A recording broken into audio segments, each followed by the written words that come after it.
I flew 3,000 miles expecting the suffocating silence of grief. Not a public ambush, but standing in the mud at Winding Ridge, staring at my father's casket. My brother didn't look like a grieving son. He looked like a man checking his watch.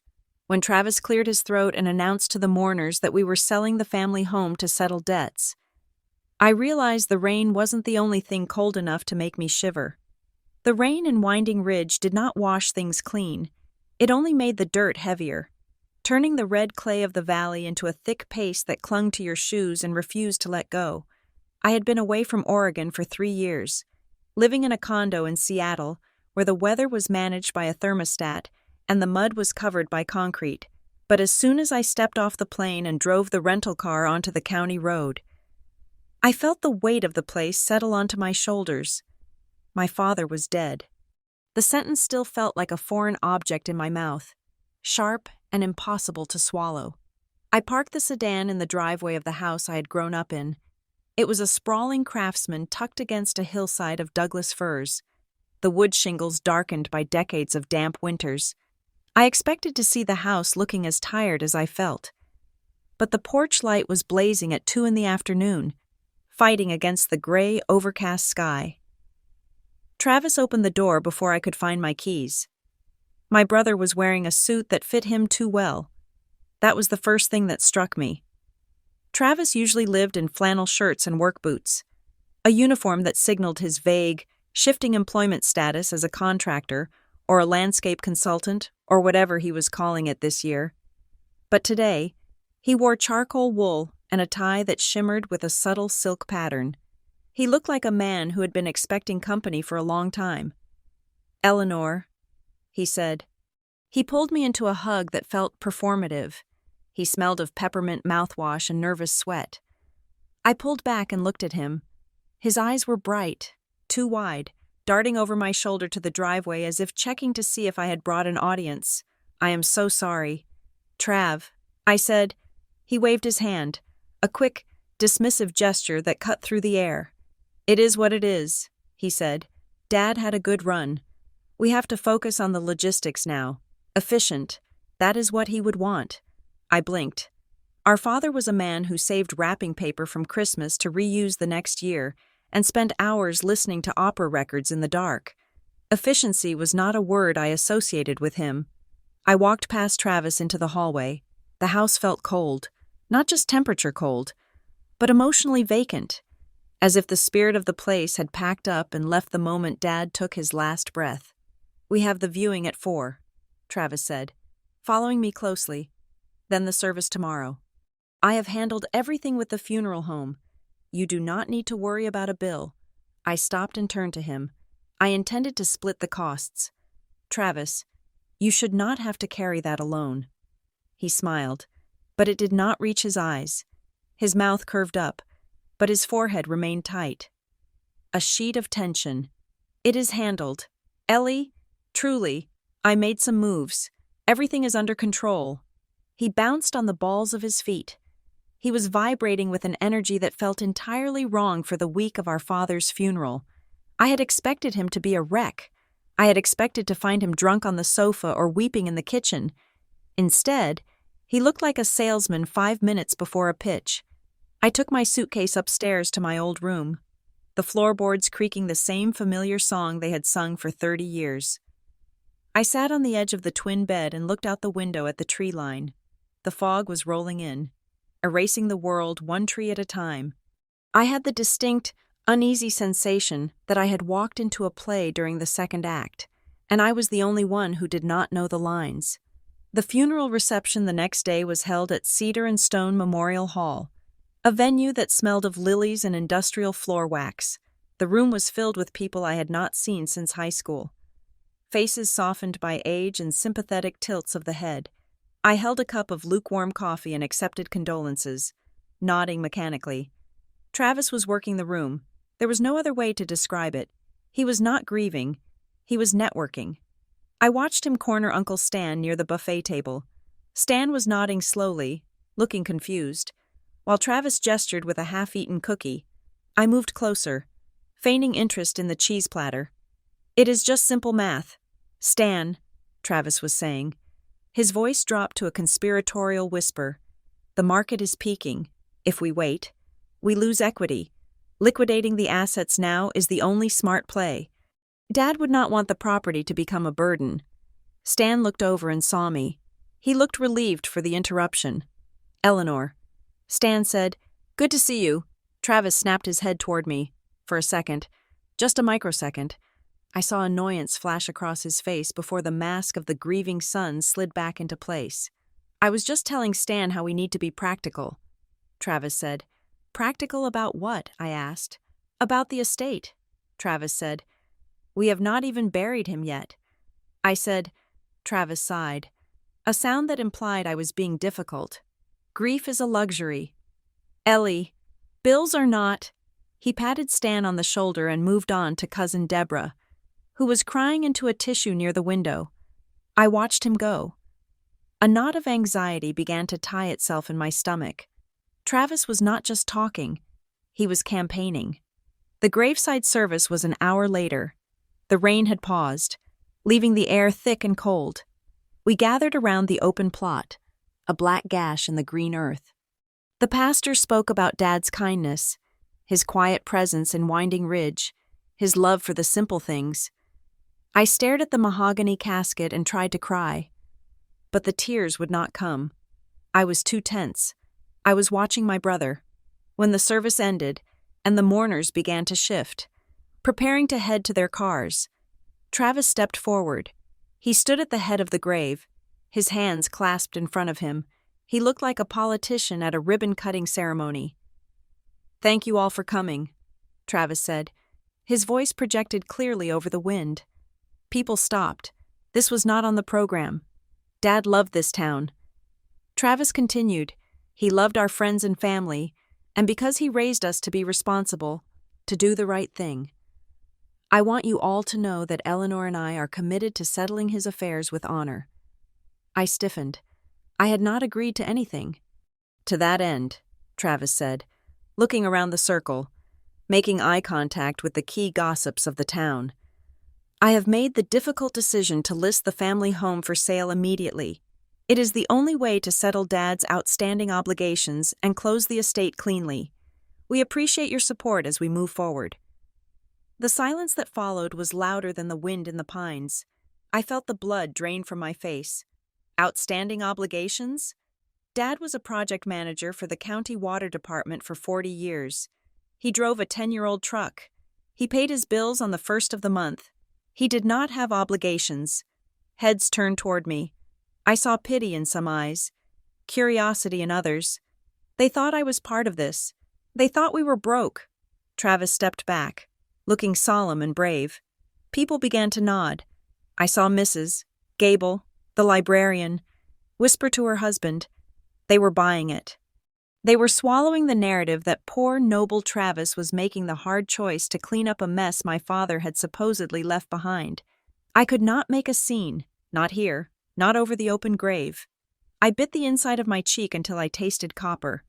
As the crowd began to disperse, drifting toward the line of cars, a woman in a sharp navy trench coat approached me. She stood out against the sea of black and gray.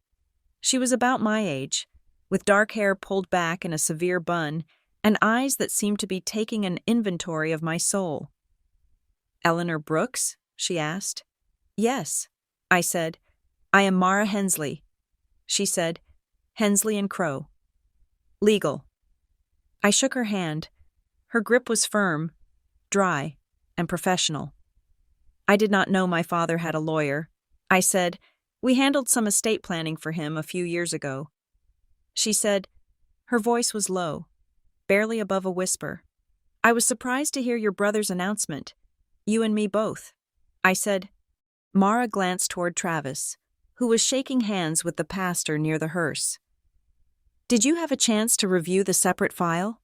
she asked. "The what?" Mara's expression did not change, but the air around her seemed to grow still. "Your father maintained a separate file for his estate instructions," she said. "Apart from the standard will, he mentioned that he kept a copy at the house. If you have not seen it, you might want to look for it. Before anything gets signed, She handed me a business card. "Call me if you find it," she said, "or if you have questions about the executor status." Then she turned and walked away, her heels sinking slightly into the soft grass, leaving me standing alone with a head full of static. I drove back to the house alone. Travis said he had to wrap up some things at the memorial hall, which I assumed meant he needed to avoid me for another hour. When I unlocked the front door, the silence of the house hit me differently than it had the day before. Yesterday, it had felt empty. Today, it felt violated. I walked into the living room. The heavy velvet drapes were drawn, blocking out the afternoon light. I went to my father's study, a small room off the kitchen that smelled of old paper and lemon polish. This was where he paid the bills, where he kept the records of his life ordered in neat rows of binders. I sat at his desk. The surface was clean, too clean. I opened the top drawer. It contained pens, a stapler, and a roll of stamps. I opened the deep file drawer on the right. It was empty. My heart hammered against my ribs. Dad kept 7 years of tax returns in that drawer. He kept the deed to the house, the car titles, and the insurance policies. Gone. I checked the bottom drawer, also empty, except for a stray paperclip. I stood up and scanned the room. The bookshelf behind the desk held his collection of history books and encyclopedias. On the third shelf, tucked behind a row of National Geographics, Dad usually kept a small, fireproof metal lockbox. He kept emergency cash there, and our birth certificates. The space behind the magazines was empty.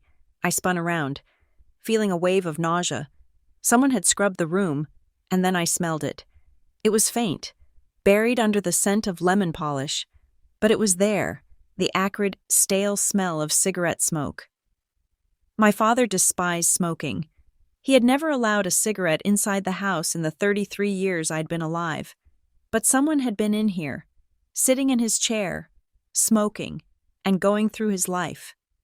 I walked into the kitchen, my hands trembling. I needed to verify what was happening. I needed facts. Facts were the only thing that could stop the panic rising in my throat. I checked the time. It was 4 in the afternoon. The banks were closed. I would have to wait until morning. I spent the night in the house, but I did not sleep. I listened to the wind rattle the window frames. I heard Travis come home around midnight. I heard him walk heavily up the stairs, pause outside my door, and then continue to his room. I lay in the dark, wondering who the stranger in the hallway really was. At 9 the next morning, I walked into the Winding Ridge Credit Union. The teller was a young woman I did not recognize, but the branch manager, Mr. Henderson, saw me from his glass-walled office and waved me in. "Eleanor." "Mr. Henderson said, standing up, "I was so sorry to hear the news. Your father was a good man." "Thank you." "Mr. Henderson," I said, sitting in the chair opposite him, "I am actually here to ask about the accounts. I need to understand the standing of the mortgage and any outstanding debts. Travis mentioned there were obligations." Mr. Henderson frowned. He adjusted his glasses. "Well, as I explained to Travis yesterday, we cannot release full statements without the death certificate being processed. But since he is the executor, we allowed a temporary view of the accounts." I froze. "Travis is the executor?" I asked. Mr. Henderson looked confused. "Yes, he brought in the paperwork yesterday morning, a temporary authorization form. He requested a full liquidity assessment and transfer forms." I kept my face neutral, masking the shock. "I see," I said. "And the obligations? The debts?" Mr. Henderson hesitated. "Eleanor, your father's accounts were in excellent standing. He paid off the mortgage 4 years ago. He had a healthy savings balance. There are no debts with this institution." I felt the room tilt. "Thank you," I said. "That is all I needed to know." I walked out of the bank and into the bright, cold sunlight. Travis had lied. He had lied to the entire town at the graveside. There were no obligations. There was only the house, a pile of cash, and a brother who was moving pieces on a board I could not see. I drove back to the house, my mind racing. Mara Hensley had mentioned a separate file. Dad had told her it was at the house.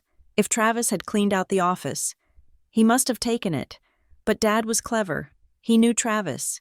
He knew Travis had a history of corners cut and truths stretched. I went into the kitchen. My father loved to cook. It was his therapy. He had a collection of cookbooks that he treated like holy texts. I walked over to the shelf above the refrigerator. There, wedged between a guide to French sauces and a binder of clipped recipes, was his favorite, a battered copy of The Joy of Cooking from the 1970s. I pulled it down. The spine cracked as I opened it. I flipped through the pages, past the stained page for beef stew, past the dog-eared section on biscuits, and there it was. A piece of yellow legal pad paper, folded in quarters, tucked into the section on preserving fruit. I unfolded it. The handwriting was unmistakable, slanted, sharp, efficient. Eleanor. It read, "If you are reading this, I am gone. I hope it was peaceful. If Travis pressures you, call the number on the blue card. Do not argue with him. Verify. The house is protected. But you must make the call." I stared at the note, the blue card. I shook the book. I turned every page. I checked the pockets of the apron hanging on the pantry door. I checked the junk drawer. There was no blue card. I felt a cold draft. I turned around. Travis was standing in the kitchen doorway. He was wearing jeans and a hooded sweatshirt today, looking more like his old self. But his eyes were bloodshot. He was holding a cup of coffee that shook slightly in his hand. "What are you reading?" he asked. I folded the note and shoved it into my jeans pocket. "A recipe," I said, "for pie." Travis laughed, a dry cracking sound. "Bit early for baking, isn't it?" He walked to the sink and poured the coffee down the drain. He gripped the edge of the counter, his knuckles white. "I know you went to the bank." "Eleanor." I leaned against the refrigerator, crossing my arms. "I did, mister. Henderson says Dad had no debts. He says the mortgage is paid off. So tell me, Travis, what exactly are these obligations you told the entire town about?" Travis turned slowly. His face was pale. "You do not understand how finance works. Ellie, you are a project manager. You deal in timelines. I deal in reality. The reality is that you lied." I said. He slammed his hand on the counter. The sound echoed like a gunshot. "I did not lie." He took a breath, struggling to lower his volume. "Look," he said, "it is complicated. I got into some trouble." I waited. "Gambling?" I asked. He flinched. "It got out of hand," he said, his voice dropping. "Just a bad streak. I was trying to make up for some losses, and I leveraged some things I should not have." "How much?" I asked. "It does not matter," he said. "It matters if you are selling our heritage to pay for it." I snapped. "How much?" "Travis? 5,000? 10? He looked at the floor. "More? 50? He did not answer. The silence stretched, heavy and suffocating. "Who do you owe?" I asked. "Is it a casino? A credit card?" He laughed again, but this time it sounded like a sob. "I wish it was a credit card. It is a group, a private investment syndicate. They do not send letters. Ellie, they send people." I felt a chill crawl up my spine. "So you are selling the house to pay off loan sharks?" "They are not loan sharks," he said quickly. "They are sports investors. But they have strict terms. I have to pay them back. Immediately." "And you think Dad would want this?" I asked. "You think he saved for 40 years so you could flush his legacy down a toilet on a bad bet?" Travis's face twisted. The sadness vanished, replaced by a flare of anger. "Dad is dead," he shouted. "He does not care. He is gone. Eleanor! And I am here. And I am in trouble. And for once in your perfect, judgmental life, you could try to help me instead of acting like you are the morality police." I stared at him. I saw the fear beneath the anger. He was terrified. "I want to see the numbers," I said calmly. "I want to see the debt. Show me the proof." He shook his head. "I cannot. It is digital. It is complicated. Then I do not consent to the sale." I said. Travis stepped closer. He was taller than me by 6 inches, and for the first time in our lives, I felt physically intimidated by him. "You do not have a choice," he hissed. "I am the executor. The paperwork is already filed. He pulled a phone out of his pocket and checked the screen. In fact, he said, his voice shifting back to that eerie, confident tone he had used at the funeral, I have a valuation walkthrough scheduled for tomorrow morning. Northline Property Partners. They specialize in rapid acquisitions. Tomorrow? I asked. We bury him today. And you have buyers coming tomorrow? It is efficient. Travis said. He pushed past me, his shoulder checking mine hard enough to make me stumble. Stay out of the way. Eleanor, he said as he walked out of the kitchen, do not make this harder than it has to be. I stood in the kitchen, listening to the hum of the refrigerator. My brother was drowning, and he was willing to pull the house down on top of us to save himself. I needed to find the blue card. I spent the next hour tearing the downstairs apart. I checked the underside of drawers. I checked the back of picture frames. I checked the hollow space inside the grandfather clock. Nothing. I went upstairs. The attic? We rarely went into the attic. It was an unfinished space, hot in the summer and freezing in the winter, filled with the debris of generations. I pulled the cord in the hallway ceiling and the ladder slid down. I climbed up, the air growing stale and dry as I ascended. I clicked on the single bare bulb that hung from the rafters. The attic was a maze of cardboard boxes and old furniture covered in dust sheets. I began to sift through the boxes near the hatch. Old clothes, high school yearbooks, Christmas ornaments. Then I saw it, tucked in the far corner. Under the slope of the roof was a trunk I had never seen before. It was a heavy military-style footlocker, painted a matte green. It was not dusty. I crawled over to it. There was a tag tied to the handle with a piece of twine. I squinted to read the writing in the dim light. Harbor Light Community Fund, it read, and below that, in my father's sharp handwriting, J.B. Confidential. My father's initials. I tried the latch. It was padlocked. I sat back on my heels, the cold air of the attic biting through my sweater. Harbor Light Community Fund? I knew the name. It was a small local charity that fixed up playgrounds and organized food drives.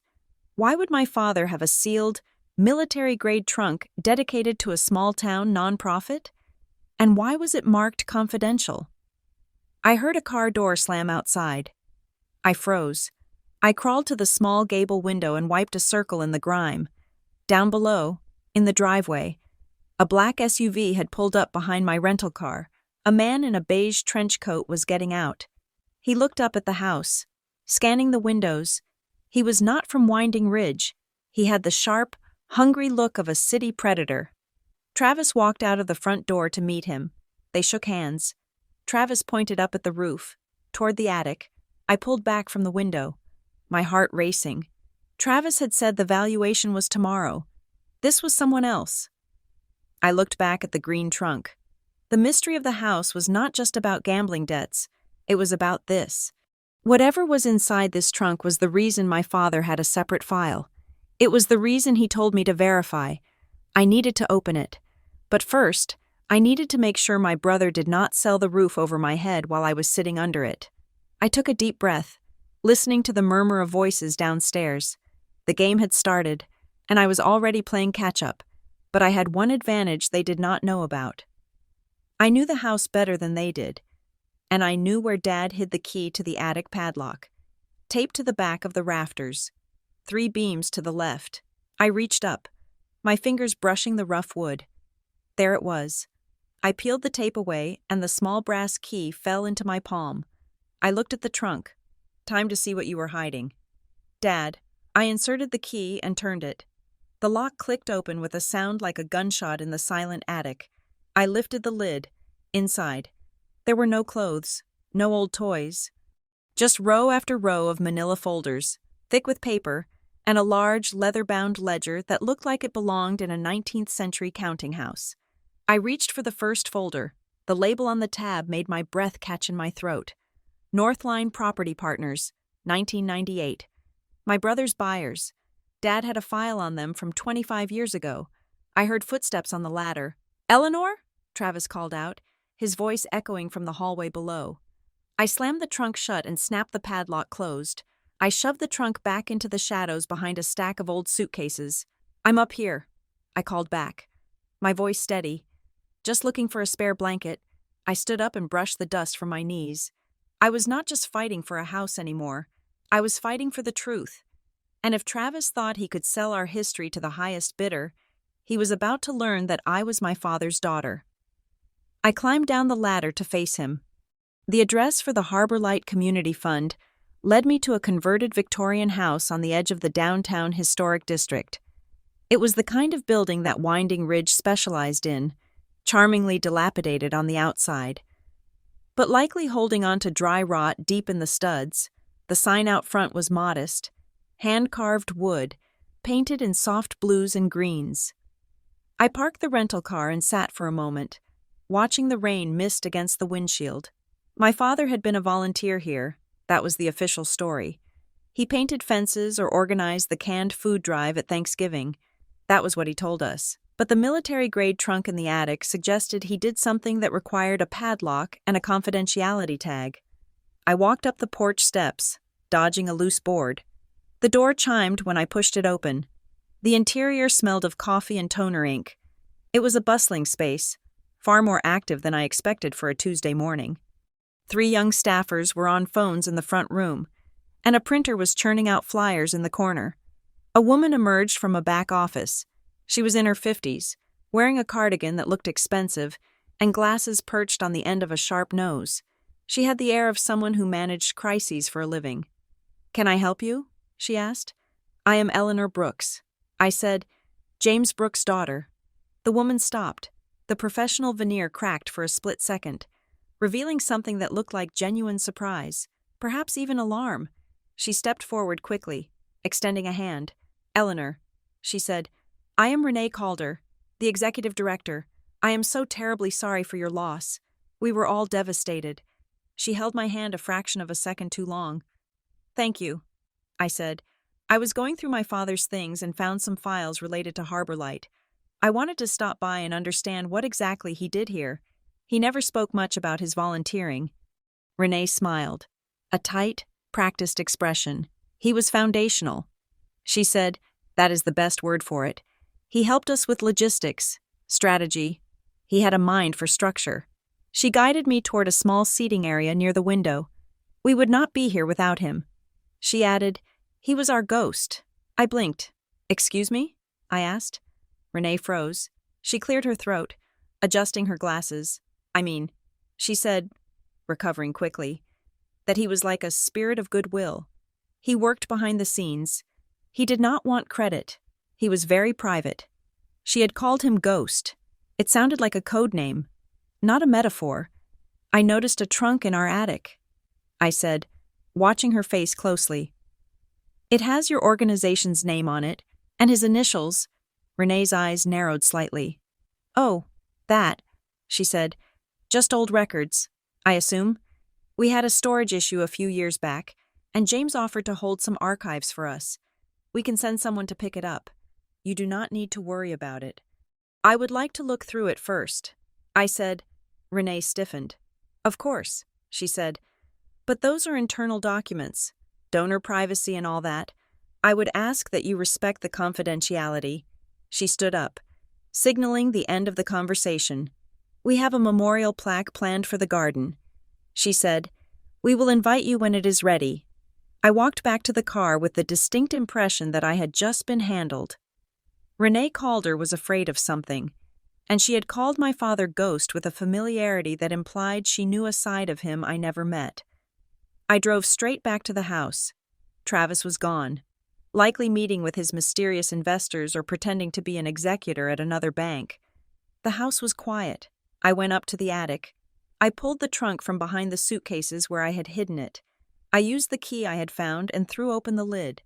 The smell of old paper rose up to meet me. I sat cross-legged on the dusty floorboards and began to read. The folders were organized by year. Going back 3 decades, I pulled out a binder labeled Disbursements and Receipts. 1995. I opened it. The pages were filled with columns of numbers in my father's handwriting.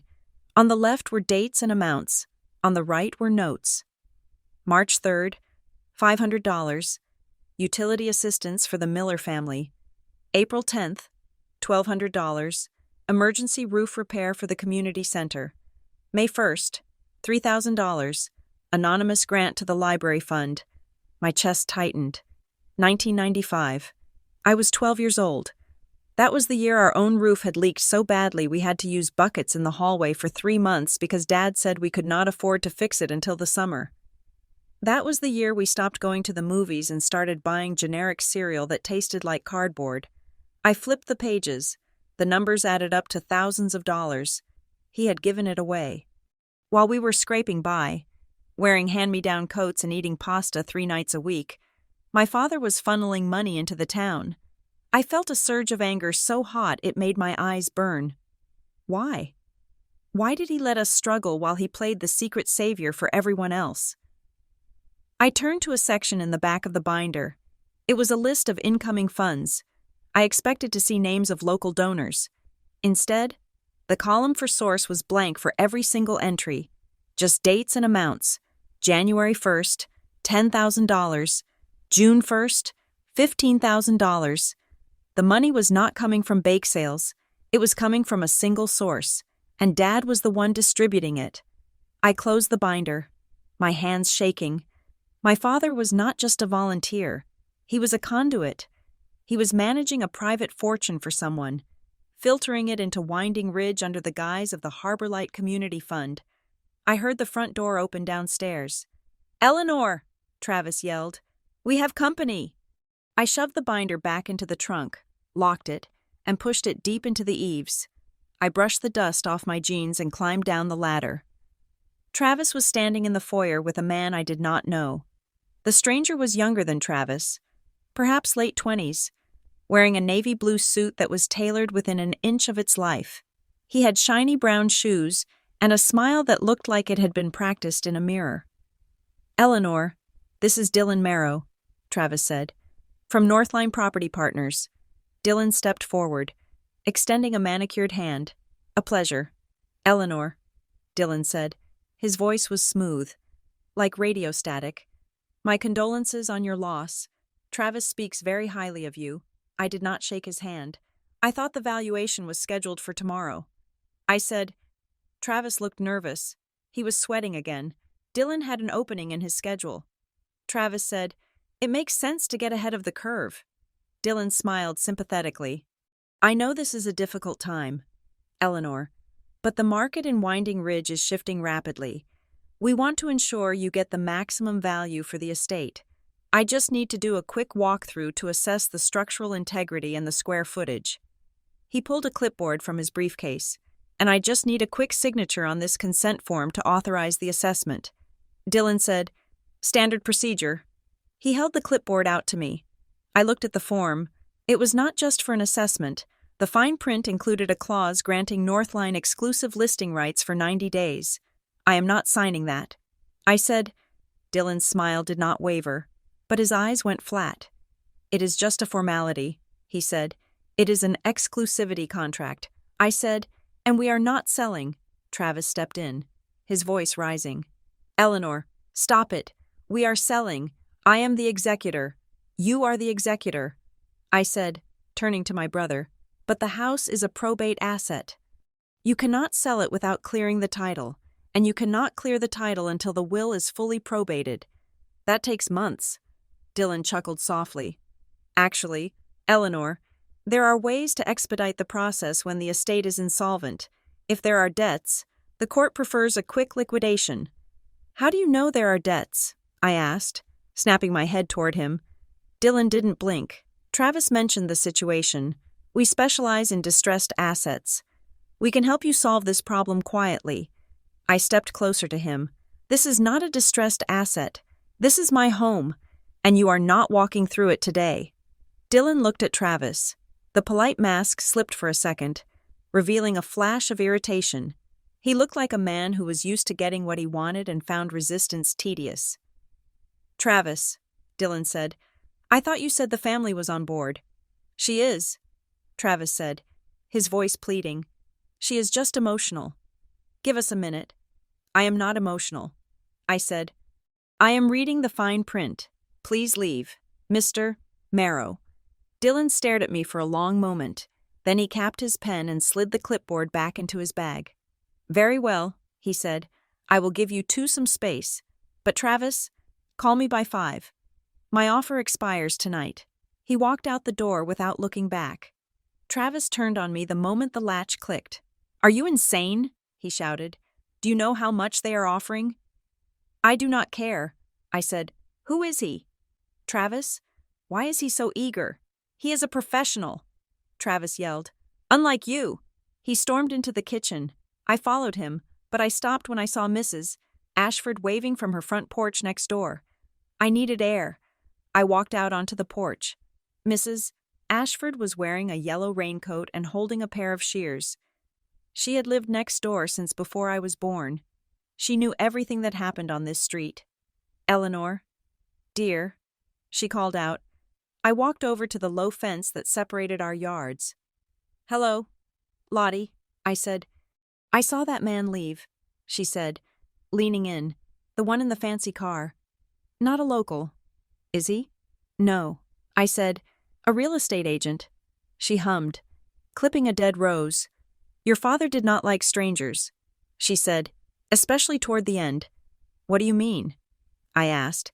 He asked me to keep an eye out, she said, about 2 months ago. He came over and gave me a jar of his blackberry jam and asked if I would watch the street for unfamiliar cars. Did he say why?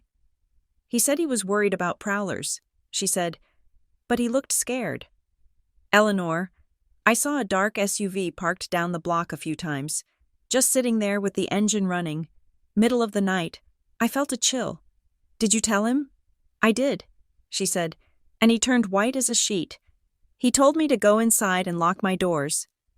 She looked at the house. Whatever is going on, dear, you be careful. Your father was a good man, but he was carrying something heavy those last few weeks. I thanked her and went back inside.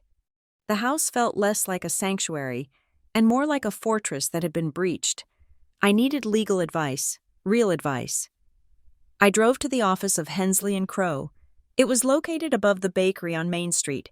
Mara Hensley was sitting behind a desk buried in paperwork.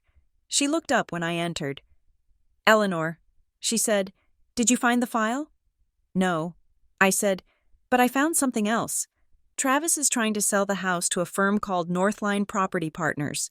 They are pushing hard, and he claims there are debts, but the bank says the accounts are clean.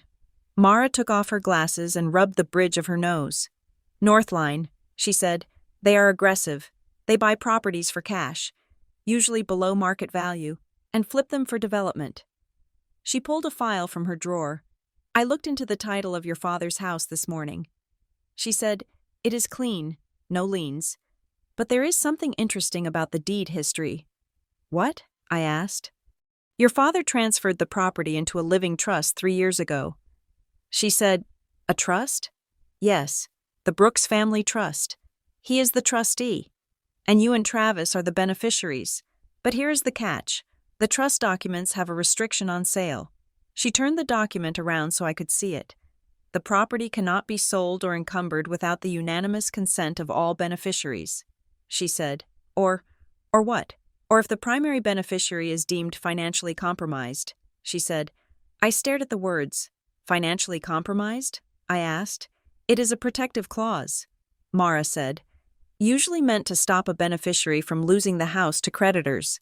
If one beneficiary has a judgment against them or significant debt that threatens the asset, their voting rights in the trust can be suspended to protect the property. I sat back. So if Travis has debt, I asked, he loses his say? Theoretically, Mara said. But if he is the executor and the current trustee, he could try to hide the trust, or he could argue that the debt is an estate obligation, not a personal one. If he sells the house before the trust is asserted, it is a mess to undo. Someone has to validate the trust. I said, exactly, Mara said. And until we find the original signed trust documents, the ones that would be in that missing file, Travis can claim he is acting as executor under a standard will. He can fog the waters long enough to close a sale. I stood up. I need to find that file. And Eleanor, Mara said, her voice serious, If Travis is in real trouble, desperate trouble, he might not be acting alone. Fraud usually requires two people, one to lie and one to stamp the paper. I left her office with a new mission. I needed to find the digital trail. I went back to the house. Travis was in the living room, watching television with the volume turned up too high. He ignored me. I went to the study. The desk was empty, but I remembered that Dad had an old tablet he used for reading news. It usually sat on the bedside table in his room. I went into his bedroom. It was exactly as he had left it. The bed was made. His slippers were by the chair. The tablet was there. Charging on the nightstand, I picked it up. It was password protected. I tried his birthday. Incorrect. I tried my birthday. Incorrect. I tried the date Mom died. The screen unlocked. I opened his email. It was mostly spam and receipts for garden supplies. I scrolled back. 3 months ago, there was an email from an address I did not recognize. Archivist88protonmail.com. The subject line was, "The Ridgecrest Agreement." I opened it. James. The email read, "They are asking about the trigger clauses again. The pressure is mounting. If we do not execute the transfer by the end of the year, the protection expires. You need to secure the physical copies. Do not trust the digital servers." The attachment was missing. It had been deleted from the server. I searched for Northline in his email. Nothing. I searched for Travis. One email. Sent 2 weeks before he died. To the same mysterious address. My son is asking questions. I think he has been approached. If he compromises the perimeter, the whole structure fails. I am moving the blue card. I put the tablet down. Dad knew. He knew Travis was a weak link.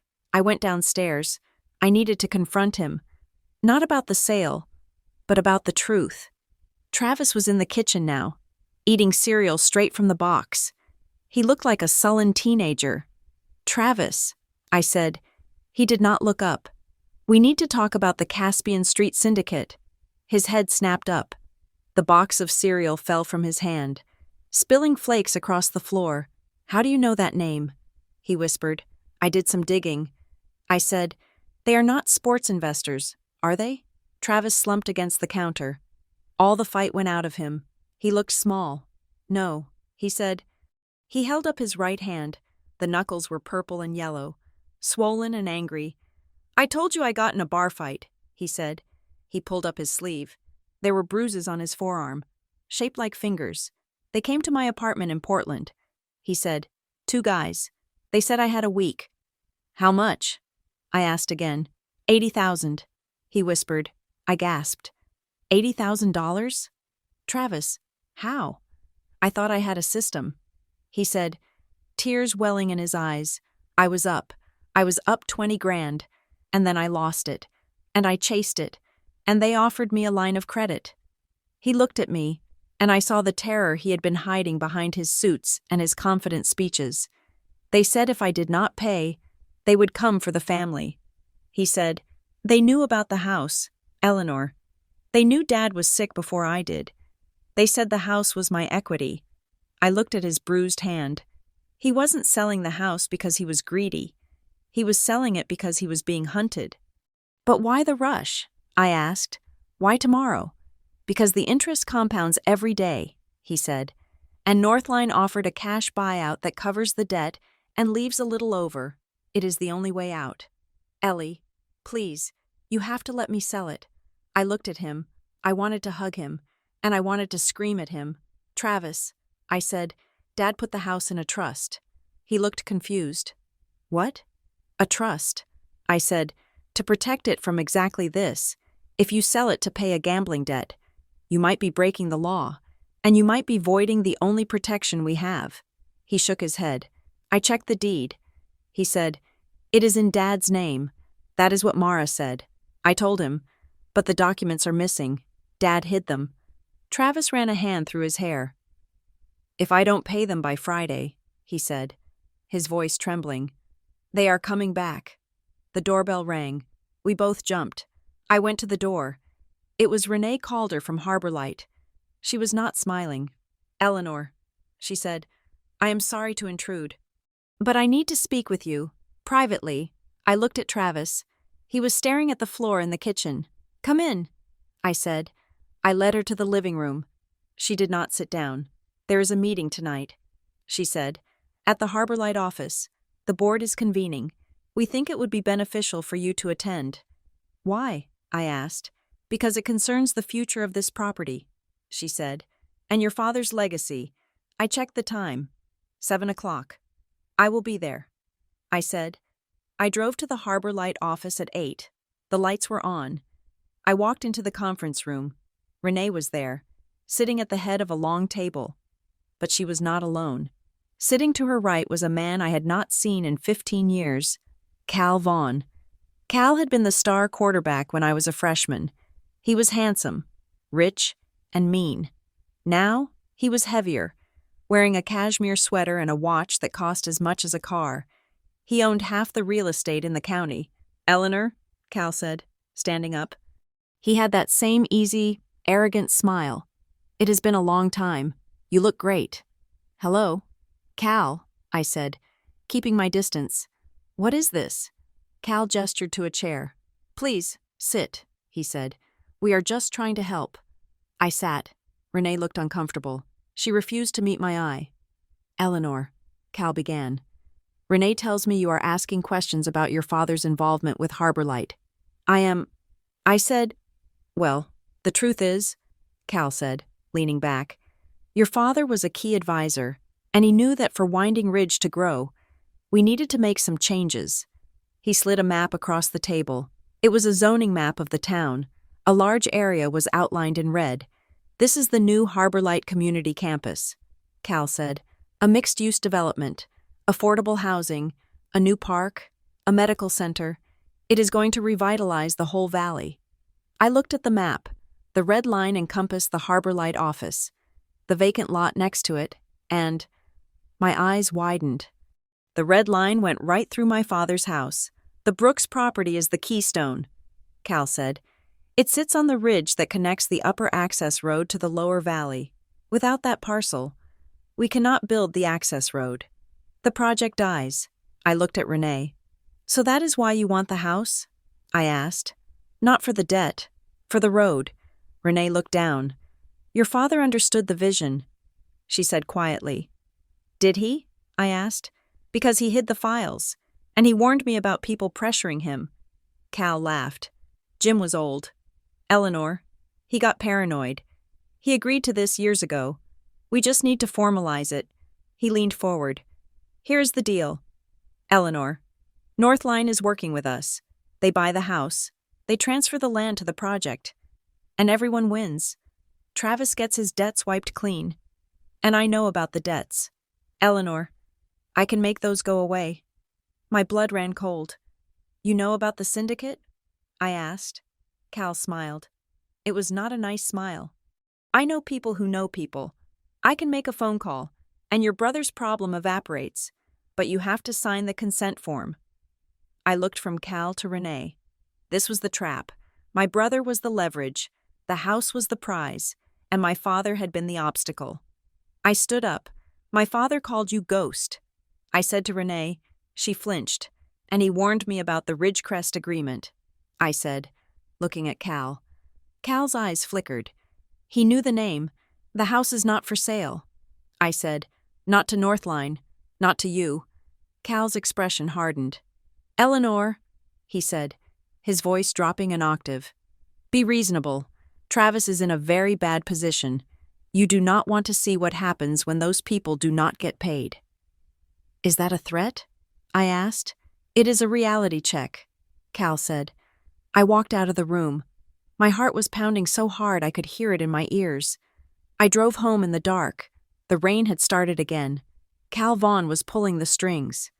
He was using Travis's gambling debt to force the sale so he could build his development. But there was one thing that did not add up. If Dad supported the project, why did he hide the trunk? Why did he have a separate file? I got home and ran up the stairs to the attic. I needed to see that map in the trunk again. I opened the trunk. I found the folder labeled Ridgecrest. Inside was a map. It was the same map Cal had shown me. But on this one, my father had written notes in red ink. Displacement risk. Environmental impact. Watershed. Do not sign. He had not supported it. He had been blocking it. And then I saw the date on the map. It was dated 3 weeks ago. My father had been fighting them until the day he died. I looked at the date again. 3 weeks ago, I heard a noise outside. I crawled to the window, down on the street, parked under the street lamp, was a dark SUV. The engine was running. I watched as the window rolled down. The glow of a cigarette tip illuminated a face. It was too far to see features, but I saw the silhouette. They were watching the house. I sat back against the wall. Travis was right. They were coming, but they weren't just coming for the money. They were coming to finish what they started with my father. I looked at the trunk. This wasn't just a collection of papers. It was a weapon, and I was the only one who knew how to use it. I needed to find the blue card, and I needed to find it fast, because if Cal Vaughn was involved, the debts my brother owed might not be debts at all. They might be a down payment on a takeover. I locked the trunk and went downstairs. I checked the locks on the doors. I closed the curtains. I was not a project manager anymore. I was a guard dog, and I was not going to let them take this house. The Winding Ridge Municipal Archive was located in the basement of the county courthouse, a windowless bunker that smelled of damp concrete and decaying cellulose. It was the kind of place where history went to be forgotten, buried under layers of bureaucracy and dust.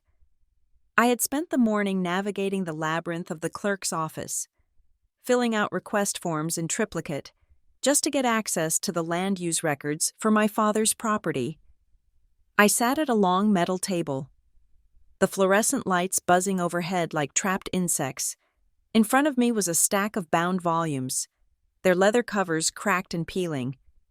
I was looking for the history of the boundary lines. Cal Vaughn had said my father's land was the keystone. I needed to know why. I turned the heavy page of a volume from 1982. The map was hand-drawn, the lines inked in sharp black. I traced the perimeter of our property. It was a standard 5-acre plot, shaped like a rough rectangle, bordered by the state forest on one side and the Ashford property on the other. But there, running along the northern edge, was a dotted line I had never noticed on the modern tax maps. It was labeled Utility and Access Easement, recorded 1982. I followed the line. It cut across the back of our woods and connected the upper ridge road to the valley floor, bypassing the steep switchbacks that made development on the north side impossible. If someone paved that easement, they would open up 300 acres of land for construction. Without it, the land above us was just pretty scenery. I flipped the page to find the deed recording. There it was, a grant of easement signed by my father. But it was not a standard utility grant. It was a conditional easement, set to expire in 40 years if not exercised. 40 years from 1982, 2022. The easement had expired last year. My heart quickened. That was why they were panicking. That was why Cal Vaughn was desperate. They had missed the window. The easement was dead. To build their road now, they needed a new agreement. They needed the owner to sign a new grant, and my father had refused. I scanned the bottom of the document. There was my father's signature, strong and loop-heavy, and next to it, the signature of the party receiving the easement, S. Ketter. There was no first name, just the initial and the last name, written in a precise, spiky script. I checked the index for Ketter. There were no other mentions in the volume, no S. Ketter listed as a property owner, no business filings, just this one signature on a document that controlled the fate of the entire valley. I pulled out my phone and took a picture of the page. S. Ketter. It looked legitimate, official even, but the lack of context set my teeth on edge. It felt like a ghost signature, a placeholder. I left the archives with my hands covered in gray dust and my mind racing. The house was not just a house, it was a gate, and my father had locked it. When I returned to the house, the atmosphere was poisonous. Travis was in the kitchen, pacing. He had the look of a trapped animal, eyes wide, movements jerky and uncoordinated. He was wearing the same clothes he had on yesterday. "Where have you been?" he demanded as soon as I walked in. "The library." I lied. I needed internet. He stopped pacing and gripped the back of a dining chair. Dylan called. He said, "He says you are stalling. He says if we do not sign by Friday, the offer is off the table." "Let it be off the table," I said, putting my keys in the bowl. "We are not selling to Northline." Travis kicked the chair. It skittered across the linoleum and hit the cabinets with a loud crash. "You do not get to decide that," he shouted. "You are not the only one in this family. Eleanor, you always do this. You come in here with your project manager clipboard and your Seattle clothes and act like you are the smartest person in the room. I am trying to save us." "Travis," I said calmly, though my pulse was hammering. "Save us?" He laughed. A harsh, ugly sound. "You are drowning us. You think you are better than me? You think because you left and got a degree and I stayed here to rot that you are the success story?" I never said that. I said, "You did not have to say it." He spat. "Dad said it. Every time he looked at me. Why can you not be more focused? Travis, why can you not be like Eleanor?" He leaned over the counter. His face twisted with a lifetime of resentment. "Well, guess what? Ellie, you are not here. I am here. I am the one who has to deal with the debt. I am the one they are going to break in half if I do not come up with the money." He was shaking. It was not just anger, it was terror. "Travis," I said, softening my voice. "Who is S. Ketter?" He blinked, the momentum of his rage faltering. "Who?" "S. Ketter," I repeated. "I found a name on an old deed. Does it mean anything to you?" He looked genuinely confused. "No," he said. "Never heard of him. Why?" "Because I think this is bigger than your debt." I said, "I think your debt is being used to force a land deal that expired last year." Travis rubbed his face with his hands.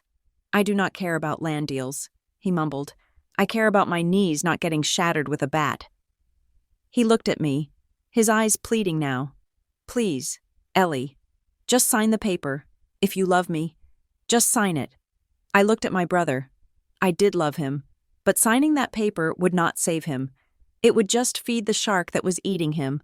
"I have to go out," I said. "Where?" he asked, panic rising again. "To dinner," I said. I needed to get into the room where the decisions were being made. The Juniper Room was the only upscale restaurant in Winding Ridge. It was located in the converted lumber mill, with exposed brick walls and Edison bulbs hanging from the ceiling. Tonight, it was closed to the public for the Harbor Light Community Fund's annual gala for growth.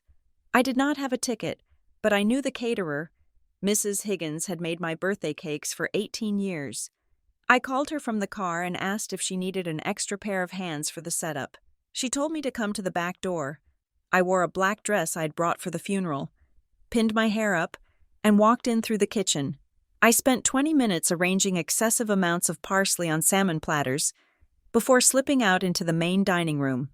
The room was full of Winding Ridge's elite, the mayor, the city council members, the business owners, and at the center table, holding court, was Cal Vaughn. He was laughing, a glass of red wine in his hand. Renee Calder was sitting next to him, looking less amused. She looked pale, her eyes darting around the room as if looking for an exit. I grabbed a glass of sparkling water from a passing tray and blended into the crowd near the bar. I was invisible here, to them. I was just James Brooks' daughter, the one who left. I was not a player. I edged closer to their table, pretending to examine the silent auction items lined up against the wall. "Timeline is tight," Cal was saying. His voice was low, but it carried. "We cannot push it through without a unanimous vote," Renee whispered back. "The board is asking questions about the donor anonymity. If the grant comes from a shell company, it looks bad." "It does not matter how it looks," Cal said, his voice hardening. "It matters that we secure the corridor. The Brooks situation is being handled." "Handled how?" Renee asked. "The daughter is poking around. She came to the office. She knows about the nickname. She knows nothing," Cal said. "She is grief-stricken and confused. And her brother is going to fold. I have insured it. I gripped my glass so hard I thought it might shatter. I have insured it. That confirmed it. The debt, the syndicate, the pressure. It was all engineered. Suddenly, a hand touched my elbow. I jumped, spinning around. Standing there was a woman with sharp, intelligent eyes and a bob cut that looked razor sharp. She was wearing a structured blazer and holding a plate of appetizers. "Eleanor Brooks?" she asked. "Yes," I said, bracing myself for another confrontation. "Nina Park," she said. "We took microeconomics together at University of Washington. Sophomore year." I stared at her. The memory clicked. Nina Park, the girl who used to correct the professor on tax law. "Nina," I said, exhaling, "I am so sorry. I did not recognize you. I am in town visiting my parents." She said, "I heard about your dad. I am so sorry." "Eleanor." "Thank you," I said. Nina looked over my shoulder at Cal Vaughn's table, then back at me. Her expression shifted from social politeness to professional curiosity. "You are watching Vaughn like you want to throw that water in his face," she said quietly. "I might," I said. Nina took a sip of her drink. "I heard some rumors," she said. "Small towns talk. They say there is a liquidity issue with the estate, and that Vaughn is circling." "It is not a liquidity issue," I said. "It is a fraud issue." Nina's eyebrows went up. "I am a forensic compliance consultant now," she said, "based in Chicago. Fraud is my favorite word." I looked at her. I saw the same sharp intelligence I remembered from college. I needed an ally. I needed someone who could look at numbers and see the story they were hiding. "Do you want to see something interesting?" I asked. Nina smiled. "Always." We left the gala 10 minutes later. I drove her back to the house. Travis was gone again. The house dark and silent. We went up to the attic. I pulled the trunk out from the eaves and unlocked it. When Nina saw the ledger, she let out a low whistle. "This is beautiful," she said. "Hand entry, double entry bookkeeping. You do not see this anymore." She sat on the floor and began to flip through the pages. I watched her face. For 10 minutes. She said nothing, just tracing the columns with her finger. Then she stopped. "Eleanor," she said, "look at this." She pointed to a column of donations from 2010. The donations are listed as anonymous pass-throughs. She said, "But look at the routing codes your dad wrote in the margins. See this sequence? 501c3-PF. What does that mean?" I asked. "It means private foundation." Nina said, "These are not donations from individuals. These are disbursements from a charitable trust. A big one." She flipped to the back of the binder. "And look at the frequency," she said. "The money comes in regular intervals, quarterly. It is structured like a dividend payout." She looked up at me. "Your father was not just collecting checks from neighbors, Eleanor. He was the administrator for a private foundation. He was controlling millions of dollars over the last 20 years. "Millions?" I whispered. "Easily," Nina said. "And if he was the administrator, he had fiduciary control, which means if he died, the control had to pass to a successor." She tapped the ledger. "If that successor is not named, or if the paperwork is lost, the assets freeze, or if someone clever can prove the foundation is dormant, they can petition to absorb the assets." "Like Harbor Light?" I asked. "Exactly like Harbor Light," Nina said. "If they absorb this foundation, they get the capital, and if they get the capital, they can fund Cal Vaughn's development without needing a bank loan." My head was spinning. The house was the key to the land, but the trunk was the key to the money. Suddenly, my phone rang. It was Mara Hensley. "Eleanor," Mara said. Her voice was tight. "You need to come to my office, now." "What is it?" I asked. "Just come," she said, "and bring your brother if you can find him." I hung up. "I cannot find Travis." I told Nina. "But I have to go see the lawyer. I will stay here," Nina said. "I want to run these routing numbers. If I can find the original registration for this foundation, we can prove who actually owns the money." I left Nina in the attic and drove to Mara's office. It was 10 o'clock at night. The streets were empty. Mara met me at the door. She looked exhausted. "We have a problem," she said. She led me to her desk and turned her computer monitor around. An emergency motion was filed an hour ago. She said, in the probate court. I looked at the screen. Motion for emergency removal of executor and appointment of special administrator. Who filed this? I asked. A creditor, Mara said, represented by a firm in Portland. They are claiming that the estate is insolvent and that the current executor, Travis, is incompetent. And they are claiming that you, the alternate beneficiary, are uncooperative and obstructing the liquidation of assets to pay secured debts. I felt the blood drain from my face.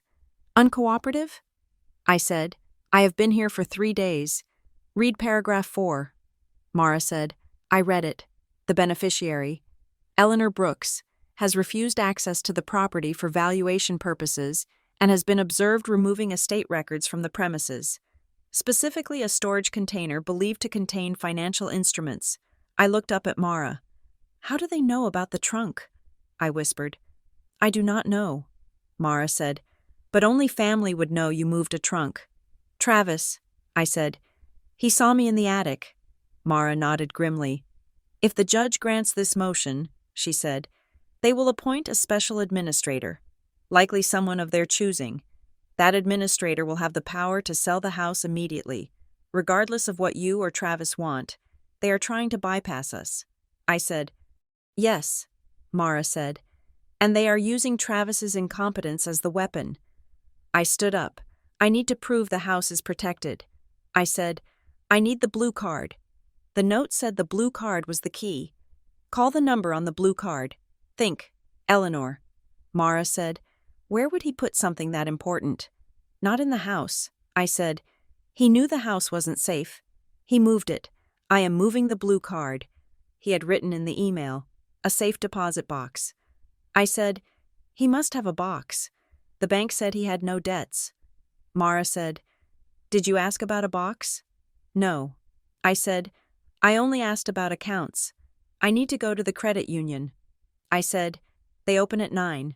Mara said, I will be there at 8:59. I slept on Mara's couch. I did not want to go back to the house and face Travis, not knowing if he had sold me out to the lawyers. At 9 the next morning, I walked into Winding Ridge Credit Union. Mr. Henderson looked surprised to see me again. Mr. Henderson, I said, skipping the pleasantries. Did my father have a safe deposit box? He hesitated. Eleanor, I really cannot discuss. I slammed my hand on his desk. It was not like me, but I was running on adrenaline and caffeine. My brother is about to lose everything. Mr. Henderson, did he have a box? Mr. Henderson sighed. Yes, he said, box 402. I need to access it. I said, you are not a signer on the box. Eleanor, he said gentle, only your father and your brother are authorized. My brother? I asked. Yes. Mr. Henderson said, Travis came in yesterday to access it. I froze. Travis was here? Yesterday? Yes. Mr. Henderson said, around 2 o'clock, he signed the log and went into the vault. I felt a wave of confusion. Travis had told me he was meeting with the investors yesterday afternoon. Can I see the signature card? I asked. Please, just to verify he signed in. Mr. Henderson looked at me, then at the desperation in my eyes. He turned his screen. Here is the digital capture of the log, he said. I looked at the signature. Travis Brooks. The handwriting was loopy, slanting backward. I stared at it. Travis wrote in all caps. He had since he was a kid. He had dysgraphia. He never used cursive. He physically struggled to write in cursive. That is not Travis's signature. I said, Mr. Henderson frowned. What do you mean? I mean, that is not my brother's handwriting. I said, someone else came in here pretending to be him. Mr. Henderson paled. I checked his ID myself. Eleanor, it was his license. Then his license was stolen. I said, or copied. What did they take? Mr. Henderson stood up. I cannot say, but the box was empty when they left. I ran out of the bank. I drove to the house, breaking every speed limit. If someone had impersonated Travis, then Travis was not the villain. He was the target. I burst into the house. "Travis!" I screamed. He was in the living room, sitting on the floor, surrounded by old photo albums. He looked up, his eyes red. "What?" he asked. "What is it now?" "Did you go to the bank yesterday?" I asked, grabbing his shoulders. "Did you go to the safe deposit box?" He looked at me like I was crazy. "No." He said, "I told you. I was at the coffee shop waiting for a call that never came. Why? Because someone went into the vault yesterday." I said, "Using your name, using your ID," and they emptied Dad's box. Travis's face went white. "My ID?" he said. He patted his pockets. He pulled out his wallet. His license was there. "But," he stammered, "I lost my wallet last week. At the bar. Someone returned it to the bartender the next day. They copied it." I said, "They made a fake." Travis started to shake. "Who?" he whispered. "The people who want the house." I said, "They needed the documents in that box. They stole your identity to get them." Travis put his head in his hands. "I am not the executor," he whispered. "I am not anything. They are just using me to open the doors." "Yes," I said. "And now they have whatever was in that box." My phone buzzed. I looked at the screen. It was a text from an unknown number. "Stop digging, or he will lose more than the house." Then a second message, an image. I opened it. It was a photo taken through the kitchen window. It showed me standing at the sink, washing a mug. The timestamp was from 10 minutes before I left for the bank. I felt the blood freeze in my veins. They were watching us. Right now. I showed the phone to Travis. He looked at the photo and gagged. "They are here," he said. I grabbed his arm. "We need to find the blue card." I said, "It wasn't in the box. Dad said he was moving it." "Moving it where?" Travis cried. "Think, Travis, where is the one place Dad thought was safe? The one place nobody looks?" Travis looked around the room, panic in his eyes. "I do not know." "The attic? The basement?" "The attic," I said, "but not in the trunk." He knew the trunk was a decoy. I remembered the email. "Do not trust the digital servers." And the note? "Verify." I grabbed Travis's hand. "Come with me." We ran up the stairs. Nina was still in the attic, surrounded by papers. She looked up, startled. "What is happening?" she asked. "They stole his identity." I said, "They emptied the bank box." But the blue card wasn't there. "How do you know?" Nina asked. "Because Dad was paranoid." I said, "He wouldn't put the failsafe in a bank he didn't trust." I looked at the floorboards. Dad was a carpenter before he was a project manager. I said, "He built this addition himself." I walked to the corner of the attic, near the chimney. "When we were kids," I said, "Dad used to hide our Christmas presents. He said the best hiding spot is the one you walk on." I knelt down. There was a floorboard that looked slightly newer than the others. The nail heads were shiny. "Travis, give me your keys." I said. He handed them to me. I used the edge of a key to pry at the board. It lifted easily. It was not nailed down. The heads were fake. Underneath was a small, hollow space packed with insulation, and resting on top of the pink fiberglass was a small metal tin, an Altoids tin. I lifted it out. My hands were shaking. I opened the tin. Inside was a blue business card. Stonebridge Fiduciary Services. 24-hour emergency line. Account 88 Alpha 9. And underneath it, a second card. A handwritten note on index paper. "If I am gone, do not trust the executor. The debt is a trap. The trigger is the sale." I looked at Travis. He read the note. Tears streamed down his face. He knew. Travis whispered. "He knew I would mess up." "No," I said. "He knew they would come for you." I looked at Nina. "We have the number." I said. I pulled out my phone. "Dial it." Nina said, "Before they file that motion." I dialed the number. It rang once. Stonebridge Fiduciary. A calm, mechanical voice answered. "Please state your authentication code." I looked at the blue card. Alpha 9 Zulu. I said. "Code accepted," the voice said. "Connecting to senior trustee." I looked at my brother and my friend. We were not just fighting a bank or a developer anymore. We were fighting a war my father had started 20 years ago, and we had just found the nuclear option. The voice on the other end of the line was calm, professional, and entirely detached from the panic vibrating through the attic air. "This is Stonebridge Fiduciary Services," the man said. "My name is Arthur Sterling. I am the senior account manager for the Brooks Asset Protection Protocol." I held the phone tight against my ear, nodding to Nina and Travis to stay silent. "Mr. Sterling," I said, "I am Eleanor Brooks. My father, James Brooks, left me this number. I am calling to verify the status of the estate." There was a pause, followed by the clicking of keys. Identity verification successful. "Mr. Sterling said, Eleanor, we have been waiting for your call. Your father established a specific set of instructions to be enacted upon his death. These instructions were designed to bypass the standard probate process in the event of a hostile claim." "A hostile claim?" I asked. "Yes." "Mr. Sterling said, James was concerned about the vulnerability of the primary asset, the Winding Ridge property. He placed the deed into an irrevocable trust 5 years ago. He named himself as the initial trustee, with a successor trustee to be appointed by our firm. I looked at Travis. He was watching me with wide, terrified eyes. "Who is the successor trustee?" I asked. "Technically, it is your brother, Travis Brooks," Mr. Sterling said. "However, there is a condition attached to his appointment, a suspension clause." My stomach dropped. "What kind of clause?" "It is referred to as the insolvency trigger," Mr. Sterling said. "If the named successor incurs unsecured debt exceeding 25% of the estate's value, or if they are involved in high-risk financial liability, specifically gambling or speculative lending, their authority is automatically suspended." The room went silent.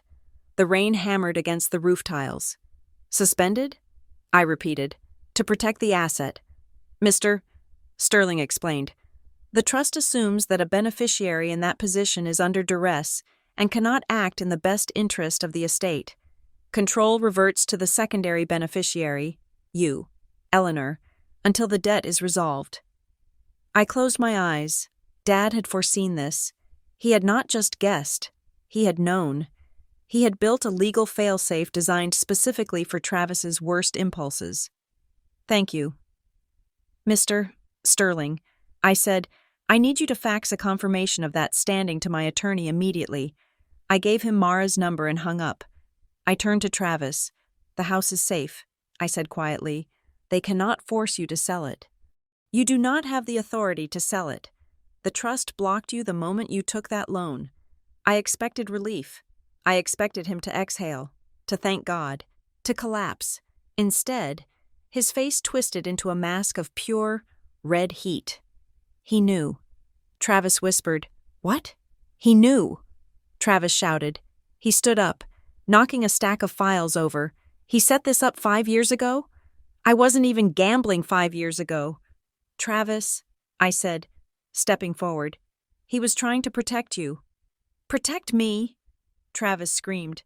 "He was betting against me. He wrote it into the damn will. Eleanor, if Travis screws up, give it to Eleanor. That is what this is." "No," I said. "It is a safety net. It is a leash," he yelled. He spent his whole life looking at me like I was a disappointment waiting to happen. And now he is dead. And he is still doing it. He is still telling the world that Travis cannot be trusted, that Travis is weak. He kicked the military trunk. The sound echoed like a gunshot. "You must be loving this." He spat at me. "The responsible one, the project manager. You get the house. You get the control. You win, right?" I felt something snap inside me. A wire that had been pulled tight for 3 days finally broke. "I do not want to win," I shouted back, my voice cracking. "I want to go home. Travis, I want to be in my apartment in Seattle where nobody is threatening to break my legs. I want to grieve my father without solving a conspiracy." I walked up to him, getting right in his face. "I am not doing this to feel superior," I said, shaking with exhaustion. I am doing this because there are sharks circling this house. And you jumped into the water with bleeding pockets. Dad didn't do this to shame you. He did this because he knew you wouldn't survive without it. And looking at you right now, he was right. Travis stared at me. His chest was heaving. The anger was there. But beneath it, I saw the crushing weight of shame. He knew I was right, and that was the part he couldn't forgive. He turned and stormed toward the ladder. "Go to hell, Eleanor," he said. He disappeared down the hatch. I heard his heavy footsteps pounding down the stairs. Then the slam of the front door. I sank onto the floorboards, putting my head in my hands. Nina put a hand on my shoulder. "He is scared," she said softly. "I know," I said, "but being scared is going to get us killed." We drove to Mara Hensley's office within the hour. When I explained what Stonebridge had told me, Mara looked like she had seen a ghost. "This changes everything," she said, typing furiously. "If the trust has a suspension clause, the sale contract Travis signed with Northline is void ab initio. He did not have the capacity to contract." She looked up, her eyes sharp. "I can file for an emergency injunction. We can freeze the title. But Eleanor, you need to understand what this will do." "What?" I asked. "It will make the debt public," she said. "To block the sale, we have to file the trust documents. We have to prove the trigger condition. That means putting Travis's gambling problem into the public record." I looked at the rain streaking the window. Travis would hate me. He would see it as the ultimate betrayal. "Do it," I said. "If we don't." Cal Vaughn paves over the house by Monday. Mara filed the petition at 3 o'clock that afternoon. By 6 o'clock, the war had started. I was at the grocery store, buying milk and aspirin. When I felt the shift, it wasn't anything explicit. It was the way Mrs. Gable at the register did not make eye contact. It was the way the two men in the produce aisle stopped talking when I walked by. I checked my phone. There was a notification from a local community Facebook page. Winding Ridge Voice. Someone had posted a link to a blog post titled, "Seattle Sister Block Sale. Leaving Brother in Ruin." I opened it. It was anonymous, but the details were viciously specific. It claimed I was a wealthy urbanite who was freezing the estate to cheat my working-class brother out of his inheritance. It claimed I was letting creditors threaten him while I sat on a gold mine, Dylan Marrow. It had to be. I paid for my groceries in silence and walked out. I went to Marlowe's Diner to pick up a takeout order. I had been going there since I was 5. The owner, Old Man Miller, usually gave me a free slice of pie. Tonight, the waitress slammed the bag on the counter. "That will be $22. She said, "No pie, no condolences, just cold. Hard judgment." I walked back to my car, feeling the eyes of the town on my back. They didn't know about the syndicate. They didn't know about the fraud. They just knew the simple story. The greedy sister versus the local boy. Cal Vaughn controlled the narrative. And in a small town, the narrative was stronger than the law. I unlocked my car door. "Eleanor?" a voice whispered. I turned. Standing in the shadow of the drugstore awning was Cousin June.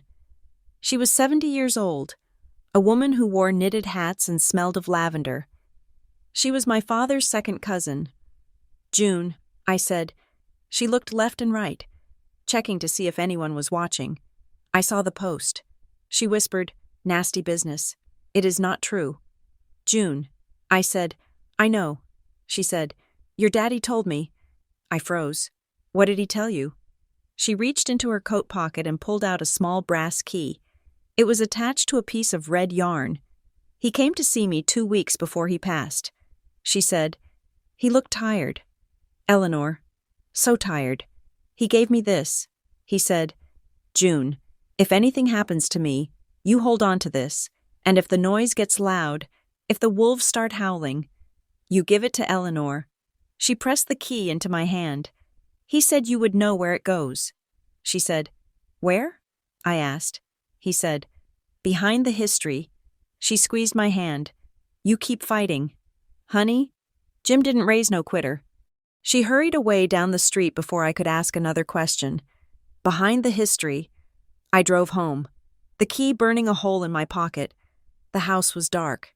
Travis was not back. I went into the study. History. I looked at the bookshelves. History books. Encyclopedias. I pulled them off the shelves. I checked the wall behind them. Solid plaster. No, Dad was literal. Behind the history. I went to the basement. The basement was finished, with wood paneling on the walls. Dad had built a small workshop down there, on the far wall. He had framed a series of old maps of Winding Ridge, the history of the town. I walked over to the map from 1910.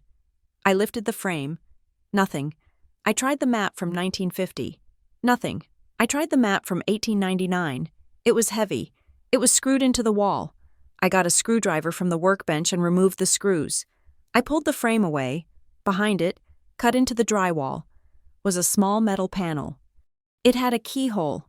I inserted the brass key June had given me. It turned smoothly. I opened the panel. Inside was a fireproof lockbox. I pulled it out and set it on the workbench. It was not locked. I opened the lid. Inside were 3 things: a silver thumb drive, a handwritten letter in a sealed envelope, a photograph. I picked up the photograph first. It was an old Polaroid. It was me, maybe 5 years old, sitting on Dad's shoulders in front of the frame of this house. We were both laughing. The sun was behind us, making us look like we were glowing. On the back, he had written, "This is why I kept it safe." I felt a sob catch in my throat. He hadn't fought for the land. He had fought for the home, for the memory of us. I picked up the letter, but I couldn't bring myself to open it yet. I picked up the thumb drive. I ran upstairs to the living room and grabbed my laptop. I sat on the sofa. Nina was not there. She had gone to her parents' house to use their high-speed scanner for the documents we found. I was alone.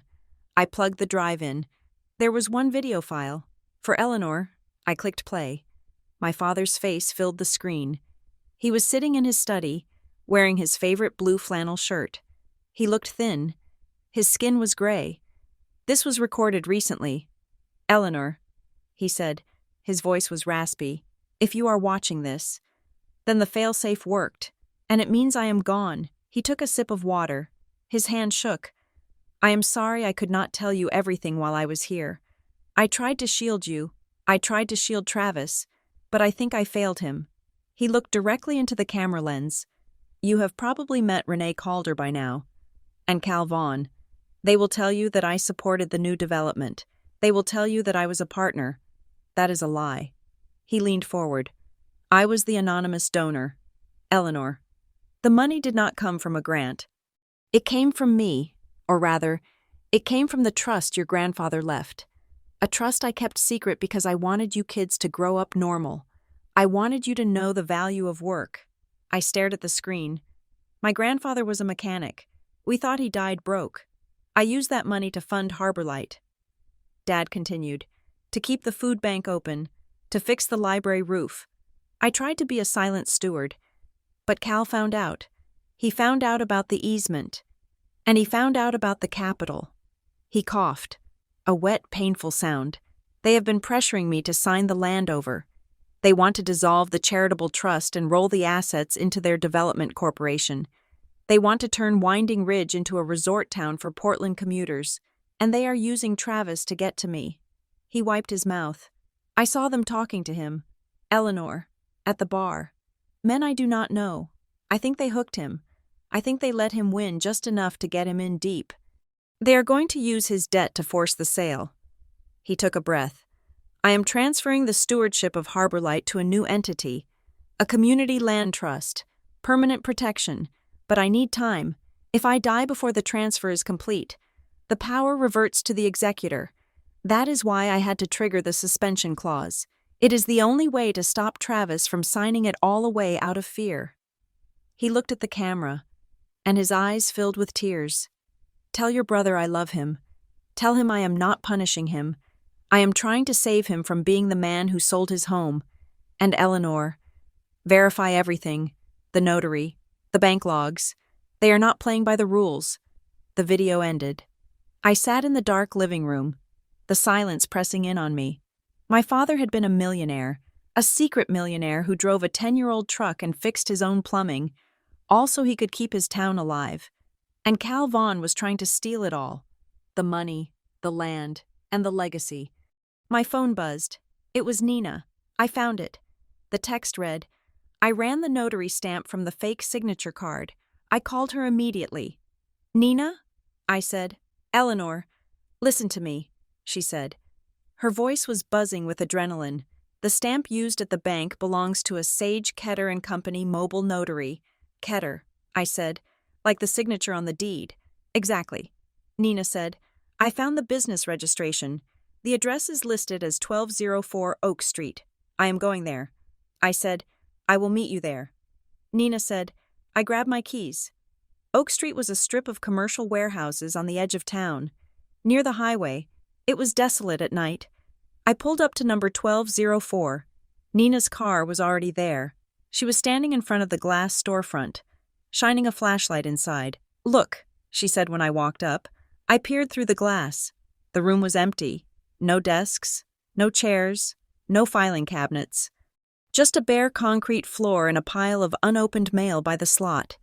There was a for-lease sign taped to the inside of the glass. It was faded. It had been there for months. It is a shell. Nina said, Sage Ketter does not exist. Or if they do not work here. Someone created a paper ghost. I said, they made a fake notary to stamp the fake documents to steal the real assets, and to sign the deed. Nina added, the easement from 1982. Dad signed it with Ketter. If Ketter is a fake identity, maybe the easement was never valid in the first place, or maybe they created Ketter recently to backdate a new one. We need to tell Mara. I said, this is criminal fraud. We turned to go back to the cars. My phone rang. It was Travis. I answered it immediately. Travis? I said. Where are you? Come home. I saw Dad's video. I can explain everything. There was silence on the line. Travis?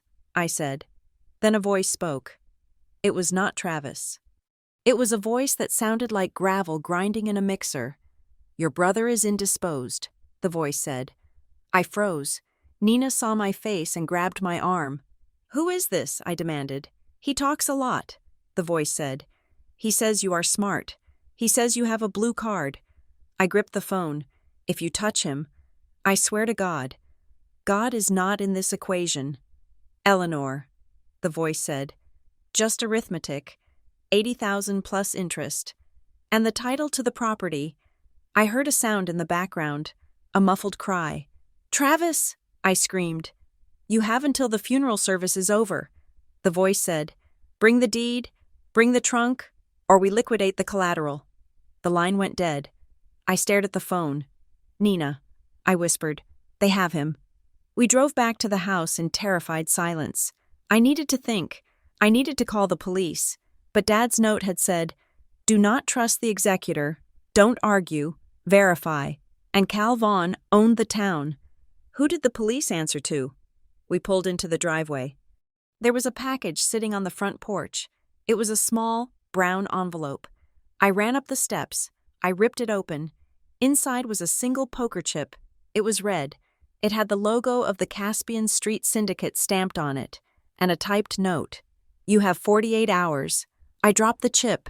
It clattered on the wood. Travis had vanished. His phone was dead.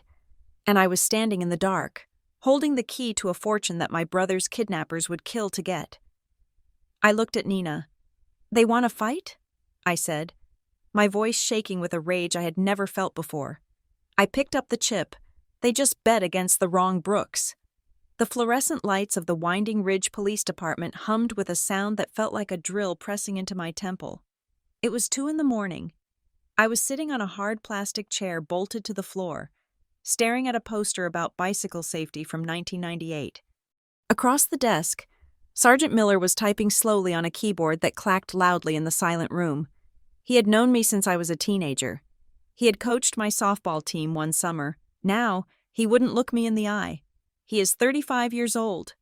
Eleanor, Miller said, finally stopping his typing. He is a grown man. He is missing. I said, my hands were flat on the desk to stop them from shaking. He has not answered his phone in 6 hours. I received a threat. Sergeant, A poker chip and a note. Miller sighed. He rubbed his face, his skin looking gray and tired. We know about Travis's situation. Eleanor, we know he owes money. It is not uncommon for people in debt to make themselves scarce. It is called skipping town. He was kidnapped. I said, my voice rising. I heard him on the phone. A man threatened to liquidate him if I did not hand over the deed to our house. Miller leaned back in his chair. The leather creaked. Did the man say kidnapped? Did he ask for a ransom? He asked for the deed. I said, that is a ransom. It is a property dispute. Miller said, if Travis owes money to private lenders, and he is hiding out to avoid payment, that is a civil matter, unless you have evidence of a physical abduction, a witness, a struggle, blood. We cannot launch a manhunt. I stood up. The rage was a hot, choking thing in my throat. It was the same rage I had felt 1,000 times growing up in this town. The feeling that because we were the Brooks family, because we weren't rich, because Travis was a little wild, we didn't matter. He is not hiding. I said, he was trying to fix this. Miller looked at me with a pity that was worse than indifference. Eleanor, he said softly, your brother has a history. Last year he disappeared for 3 days and turned up in Reno. He does not always make good choices. Go home, lock your doors. If he calls again, let us know. I walked out of the station into the damp night air. The fog had settled over the town, thick and suffocating. I felt small.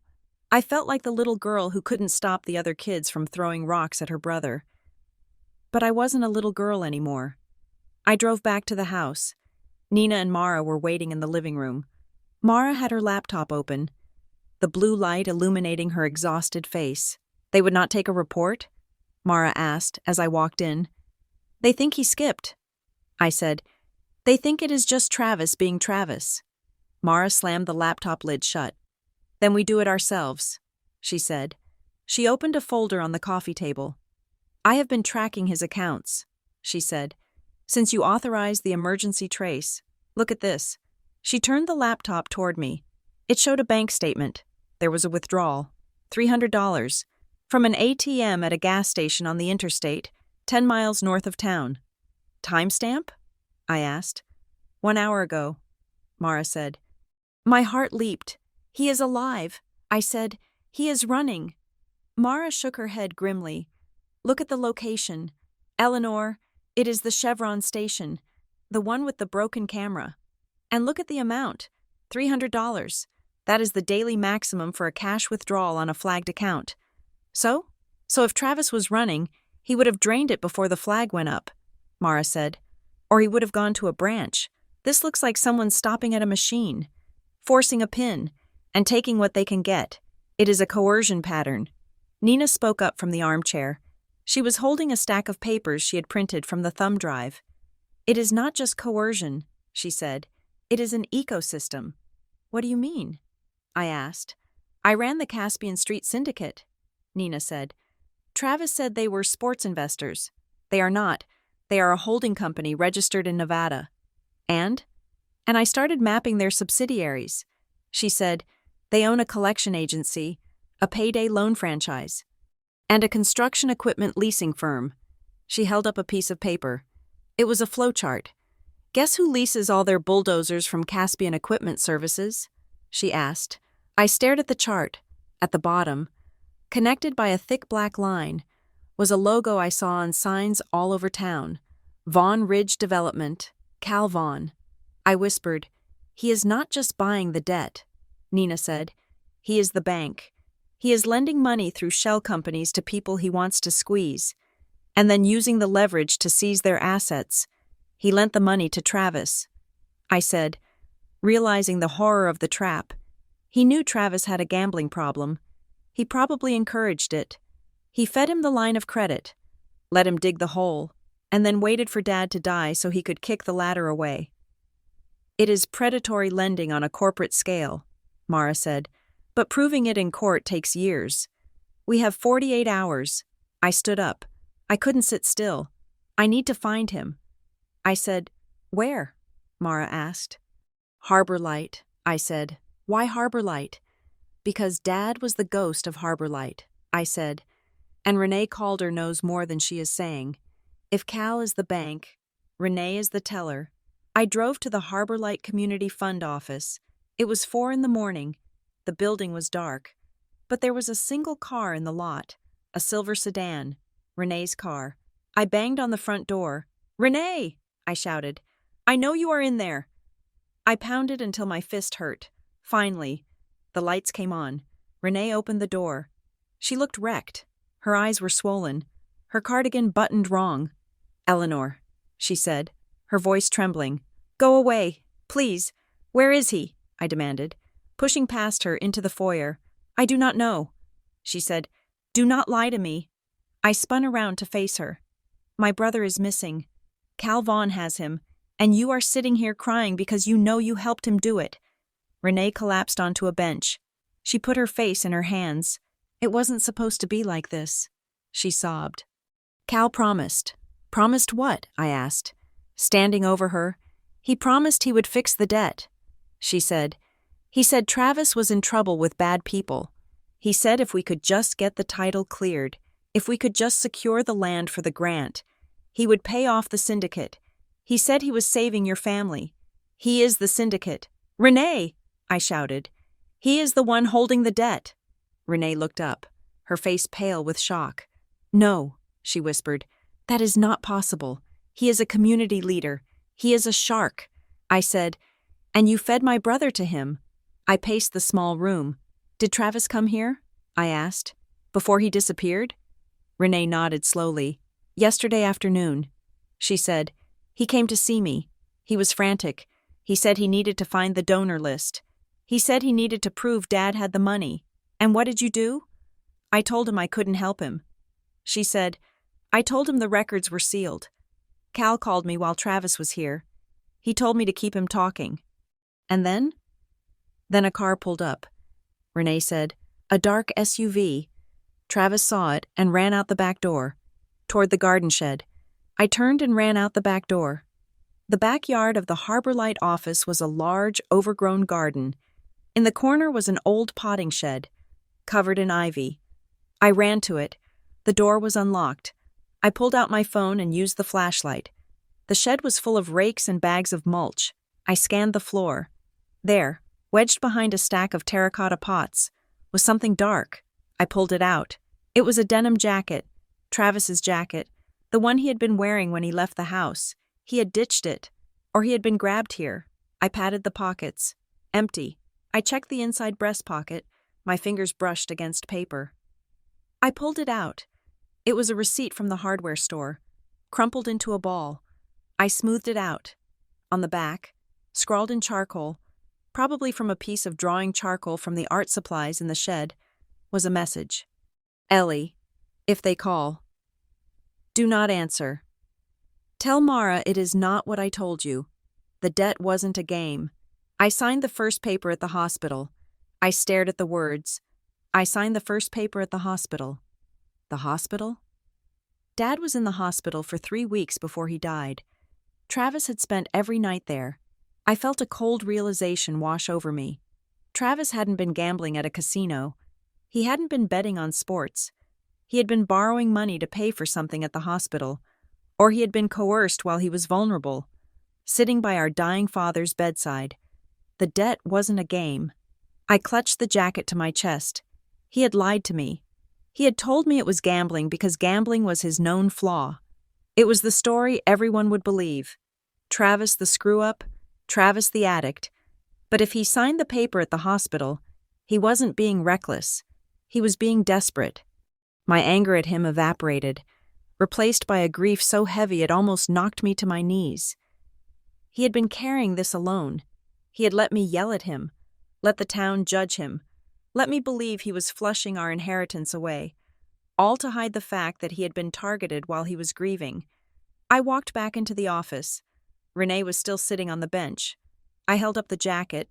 "He was here," I said, "and if anything happens to him, Renee, I will make sure the entire state knows that the Harbor Light Community Fund is a front for extortion." Renee flinched. "What can I do?" she whispered. "Tell me where Cal is." I said, "He is at the development office." She said, "He has a meeting at 7, with his lawyers."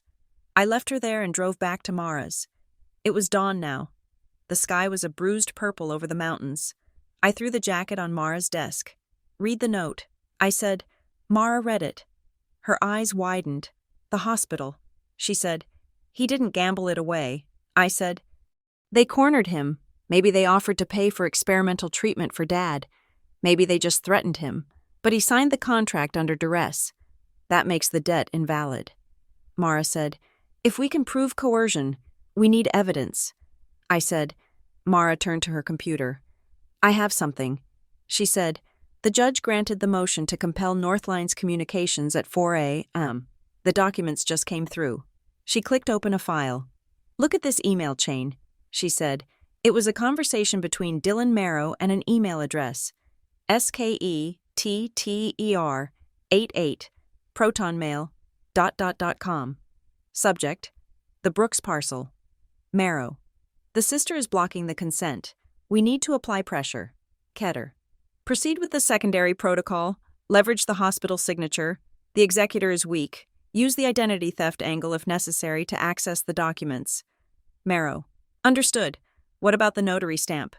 Ketter: "The ghost account is active. I will handle the backdating." I stared at the screen. Dylan Marrow wasn't just a real estate agent. He was a co-conspirator. And Ketter wasn't a person. It was the mastermind. "Cal Vaughn?" I asked. "Or someone working for him?"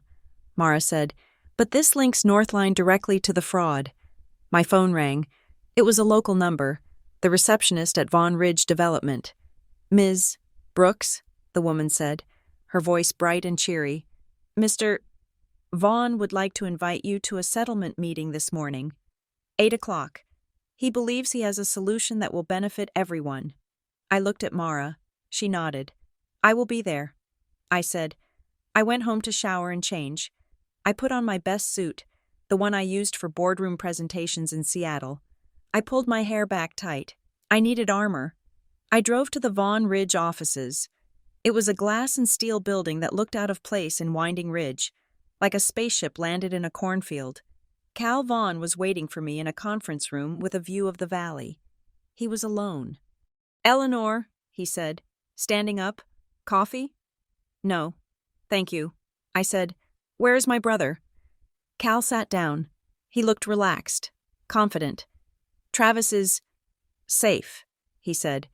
"He is in a secure location." He was very upset. "Eleanor, my associates thought it best to give him some time to cool off." "You mean you kidnapped him?" I said. Cal smiled. It was a terrifying smile because it didn't look evil. It looked paternal. "We are protecting him from himself." Cal said, "He owes a lot of money to dangerous people." I stepped in. "I assumed the debt." "You assumed it?" I asked. "I paid off the syndicate." Cal said, "As of this morning, Travis owes me $80,000, plus fees." He slid a document across the table. It was a transfer of deed. "Here is the offer. Eleanor, you sign the house over to me. I forgive the debt. Travis walks away free and clear. I will even throw in $50,000 for you to start fresh back in Seattle." He leaned forward. "It is a rescue. Eleanor, I am throwing you a life preserver." I looked at the document. It was simple, clean. "And what about the trust?" I asked. Cal waved his hand. "Paperwork. If you and Travis both consent, we can dissolve the trust. We can end this today. No more police, no more lawyers, no more stress." I looked at him. "And the easement?" I asked. "The one from 1982? Cal's eyes flickered. "Just for a second. What about it?" "It expired." I said, "Last year. You need the house because without it, your land grant is worthless. You are landlocked." Cal sighed. He stood up and walked to the window. "You are your father's daughter," he said. "Stubborn." He turned back to me. "Your father wasn't a saint. Eleanor, you think he was this noble volunteer? He was hoarding resources. He sat on millions of dollars in that foundation while this town rotted. He could have built the new school. He could have paved the roads. But he kept it all in a lockbox because he wanted control. He protected it from people like you. I said, Cal chuckled. He didn't protect you, though. Did he? He took a step closer. I remember when you were 7. Cal said, you fell off your bike, the blue bicycle with the white streamers. You broke your arm. I stiffened. I remembered that day perfectly. Your dad didn't take you to the hospital in Winding Ridge. Cal said, he drove you all the way to Portland. Do you know why? I didn't answer. Because he didn't want the local doctors to see the bruises on your back. Cal said softly. The room spun. That is a lie, I whispered. I fell on the gravel. Is it? Cal asked. Or is that the story he told you? We all have secrets. Eleanor, your father had plenty. Don't make Travis pay for the old man's sins. He checked his watch. You have until noon. After that, I hand the debt back to the enforcers, and they are not as patient as I am. I walked out of the office. My legs felt like lead. The detail about the bike, the bruises. I had bruises on my back that summer. I remembered them. Dad told me it was from the fall, but Cal was implying something else, something darker. He was trying to break me. He was trying to sever my loyalty to my father. I drove home. The rain was falling hard now, turning the world gray. I went into the living room. The house felt haunted. I needed to see the video again. I sat on the sofa and plugged in the thumb drive. I played the file. Eleanor, if you are watching this, I watched his face. I looked for the monster Cal had described. I saw only tired, desperate love. But then I looked past him. In the video, behind Dad's desk, there was a window. It was night, so the glass was reflective. I paused the video. I zoomed in. There was a reflection in the window. Someone was standing in the doorway of the study. It was blurry, out of focus, but I could see the outline. It was a person wearing a dark coat. They were just standing there, watching him record the video. My blood ran cold. Dad hadn't recorded this alone. He hadn't recorded it in secret. Someone was in the room with him. Was he being forced to make the video? Or was he trying to signal something? I played the video forward. At the very end, just before he reaches to turn off the camera, Dad's eyes dart to the side. Toward the doorway, he looks terrified, and then he taps the desk. 3 times. Tap, tap, tap. I rewound it. Tap, tap, tap. It wasn't a nervous tick. It was deliberate. I sat back. He was under duress, even in his own fail-safe video. My phone rang. It was an unknown number. I stared at it. You have until noon. It was 11:30. I picked it up. Hello? I whispered. There was static. Heavy. Breathing static. Ellie? The voice was barely a sound. It was cracked and dry. Travis, I cried. Travis, where are you? I don't know. He rasped. It is dark. Listen to me. I am listening. I talked to Cal. I am going to fix it. No, Travis whispered. Do not sign. Do not give him the house. Travis, they will kill you. Let them, he said. His voice broke. I deserve it. I was so stupid. Ellie, I thought I could save him. Save who? Dad? Travis took a jagged breath. I'm sorry. Ellie, I'm so sorry. Travis, tell me where you are. He paused. The static hissed. Then he said the sentence that stopped my heart. Dad didn't die the way they said. Ellie. What? It wasn't a heart attack. Travis whispered, they were here. That night, they came to the house to get the signature. Dad refused. Travis, what are you saying? I heard them arguing. Travis said, crying now. I was upstairs. I was too scared to come down. And then the arguing stopped, and I heard a fall. A fall. They pushed him. Travis said, and then they made me sign the death certificate application. They said if I didn't, they would say I did it. They said they would pin it on the attic sun. The line crackled. I heard a door open in the background of the call. Someone shouted. Travis dropped the phone. No, no, please, Travis screamed. The line went dead. I sat in the silence of the living room. The phone pressed to my ear. My father wasn't sick. He wasn't frail. He was murdered. and my brother was the witness. I looked at the poker chip on the table. This wasn't a property dispute anymore. It wasn't even fraud. It was a homicide investigation, and I was the only one left standing. I stood up. I wiped the tears from my face. I wasn't going to the police. I wasn't going to the lawyers. I was going to the freight yard. Because in the background of the call, under the static and the screaming, I had heard a sound I knew better than my own name. I heard the three-blast horn of the midday lumber train, and there was only one place in Winding Ridge where the train ran, that close to a building, the old mill, the one Cal Vaughn had just bought for renovation. I grabbed my keys. I am coming for you. Travis. The sound of the train horn was not just a noise, it was a coordinate. In Winding Ridge, the tracks ran parallel to the river, cutting through the heavy industrial zone before disappearing into the timberlands. But there was only one place where the train slowed down enough for the horn to sound that long and that low. The switchyard behind the old mill. The same mill that Cal Vaughn had purchased 6 months ago under the guise of historical preservation. I hung up the phone. My hand was cramping from gripping the steering wheel. "Mara," I said, dialing her number on the car display. "He is at the freight yard, the old maintenance buildings behind the mill." "Are you sure?" Mara asked. Her voice was sharp, efficient. I heard the horn. I said, 3 blasts, and the static on the line. It sounded like high-tension wires. "The yard is a grid of them. I am calling Judge Holloway," Mara said. "We need an emergency injunction to stop any transfer of title based on coercion. If they force him to sign anything tonight, we need a court order ready to void it by morning. Call Nina," I said. "Tell her to pull the security feeds for the mill perimeter. If Cal Vaughn's car is there, I want proof." I stepped on the gas. The rental car surged forward, the wipers fighting a losing battle against the Oregon rain. I was not thinking about the danger.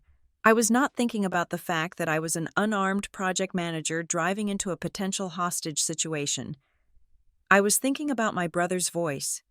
Dad did not die the way they said. The grief I had been holding back since the funeral finally broke through the dam. But it did not come as tears. It came as a cold, crystalline focus. They had killed my father, and now they were trying to erase my brother to cover the tracks. I turned off the main highway onto the gravel access road that led to the freight yard. The tires crunched loudly. The area was a graveyard of rusted shipping containers and skeletal machinery. I killed the headlights. I let the car roll to a stop behind a stack of rotting railroad ties. I got out. The rain soaked me instantly. I moved toward the maintenance office, a small cinder-block building with a corrugated metal roof. A single yellow light bulb buzzed above the door. There was a car parked out front, a nondescript sedan, not Cal's car, not the black SUV. I crouched low, moving through the shadows. I reached the window. It was covered in grime, but I could see inside. Travis was sitting on a metal folding chair. His hands were not tied, but he was slumped forward, his head in his hands. Standing by the door was a man. He was young, maybe 22. He was wearing a security guard uniform that looked 2 sizes too big. He didn't look like a killer. He looked like a kid who was regretting his shift. He was pacing, checking his phone every 5 seconds. I looked around. No one else. I took a breath. I walked to the door and kicked it open. The young guard jumped so high he dropped his phone. He reached for his belt. But he didn't have a gun. He had a flashlight and a can of pepper spray. "Who are you?" he stammered. "You cannot be here. This is private property." "I am Eleanor Brooks," I said, stepping into the room, "and that is my brother." Travis looked up. His face was a map of bruises. One eye was swollen shut. His lip was split. "Ellie?" he whispered. I looked at the guard. "You have 2 choices." I said, "You can stay here and explain to the police why you are holding a man against his will, which is a felony kidnapping charge carrying a minimum of 10 years, or you can walk out that door, get in your car, and pretend you were never here." The kid looked at Travis. He looked at me. He looked at the bruises on Travis's face, bruises I knew he hadn't inflicted, but was now responsible for guarding. I was just told to watch him, the kid said, his voice shaking. They said he was a squatter. They said wait for Mr. Vaughn. Mr. Vaughn is not coming. I said, but the state troopers are. It was a lie. But the kid didn't know that. He swallowed hard. He bent down, picked up his phone, and bolted. I heard his car start up and screech away down the gravel road. I ran to Travis. He flinched when I touched his shoulder. It is okay. I said, it is me. He grabbed my arm. His grip was weak. Did you bring it? He asked. The deed? No. I said, I brought you. We are leaving. He shook his head. I signed it. Ellie. What? I signed it. He sobbed. About an hour ago, a guy came in. Big guy. Leather jacket. He had a notary stamp. He made me sign a waiver of interest. And a confession. A confession of what? That I stole from the estate, Travis said. That I embezzled $50,000 from Dad's accounts before he died. I froze. Why would they want you to confess to that? Because of the trust. Travis said, if I am a criminal, if I admitted to stealing from the grantor, then I am disinherited automatically. It bypasses the suspension clause. It bypasses you. It goes straight to a court-appointed administrator. And Cal Vaughn has the administrator in his pocket. I realized. They played us. Travis said, they knew about the failsafe. They just needed me to destroy my own character on paper to nullify it. He looked up at me, tears cutting tracks through the blood on his face. I am sorry. Ellie, I was so scared. They showed me pictures of you in your apartment in Seattle, sleeping. I felt a chill go through me. They had been stalking me for weeks. Stand up, I said. I pulled him to his feet. He swayed. We are not done, I said. A signature obtained under duress is void. We just have to prove the duress. We walked out to the car. I helped him into the passenger seat. As I started the engine, Travis began to talk. It wasn't the frantic rambling of the last few days. It was quiet, broken. I didn't start gambling because I wanted to get rich. He said, I know. I said, you were at the hospital. No. He said, before that, 6 months ago. I looked at him. I was cleaning out the garage. Travis said, I found a box of old bank statements, Dad's statements. From 10 years ago. He stared out the window at the rain. He paid off my truck. Ellie, when I defaulted in 2015, he paid it off in full. And the credit card I maxed out when I tried to start that landscaping business? He paid that too. I gripped the steering wheel. Dad had never told us. He never said a word. Travis said, he just quietly cleaned up my messes. For years. I sat there in the garage and realized that every time I thought I had scraped by, every time I thought I had lucked out, it was him. I was a 34-year-old charity case. He wiped his nose. I felt so small. Ellie, I wanted to pay him back. I wanted to hand him a check for $50,000 and say, look, Dad, I fixed it. So I took the little savings I had, and I went to the casino. He closed his eyes. I just wanted to buy my dignity back, and instead, I sold us out. I reached over and took his hand. You didn't sell us out, I said. You fell into a trap that was set for you. Cal Vaughn knew you were vulnerable. He knew about the gambling. He probably made sure those winnings at the start were easy, just to hook you. My phone rang. It was Nina. Eleanor. She said, I found the endgame. Tell me. I said, I kept digging into the S. Ketter name. Nina said, I found a connection to a life insurance policy. Life insurance? A corporate policy. Nina said, taken out on your father by the Harbor Light Community Fund 10 years ago. It is called a key man policy. Nonprofits use them for essential executives. Dad wasn't an executive.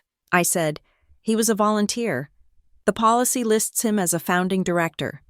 Nina said, and the payout is $500,000. $500,000?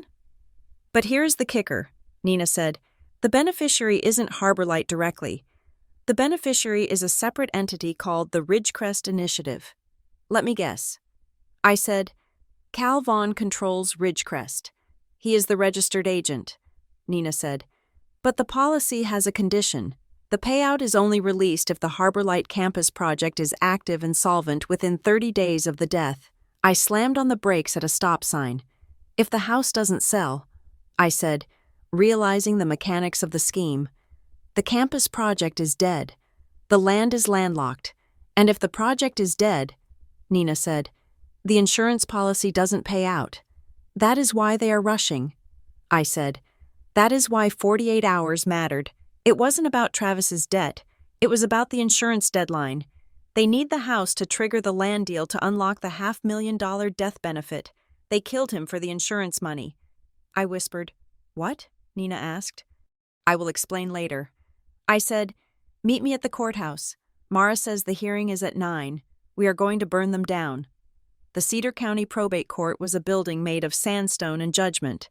The hearing was closed to the public, but the hallway was packed. Reporters, locals, people who smelled blood. Cal Vaughn was there.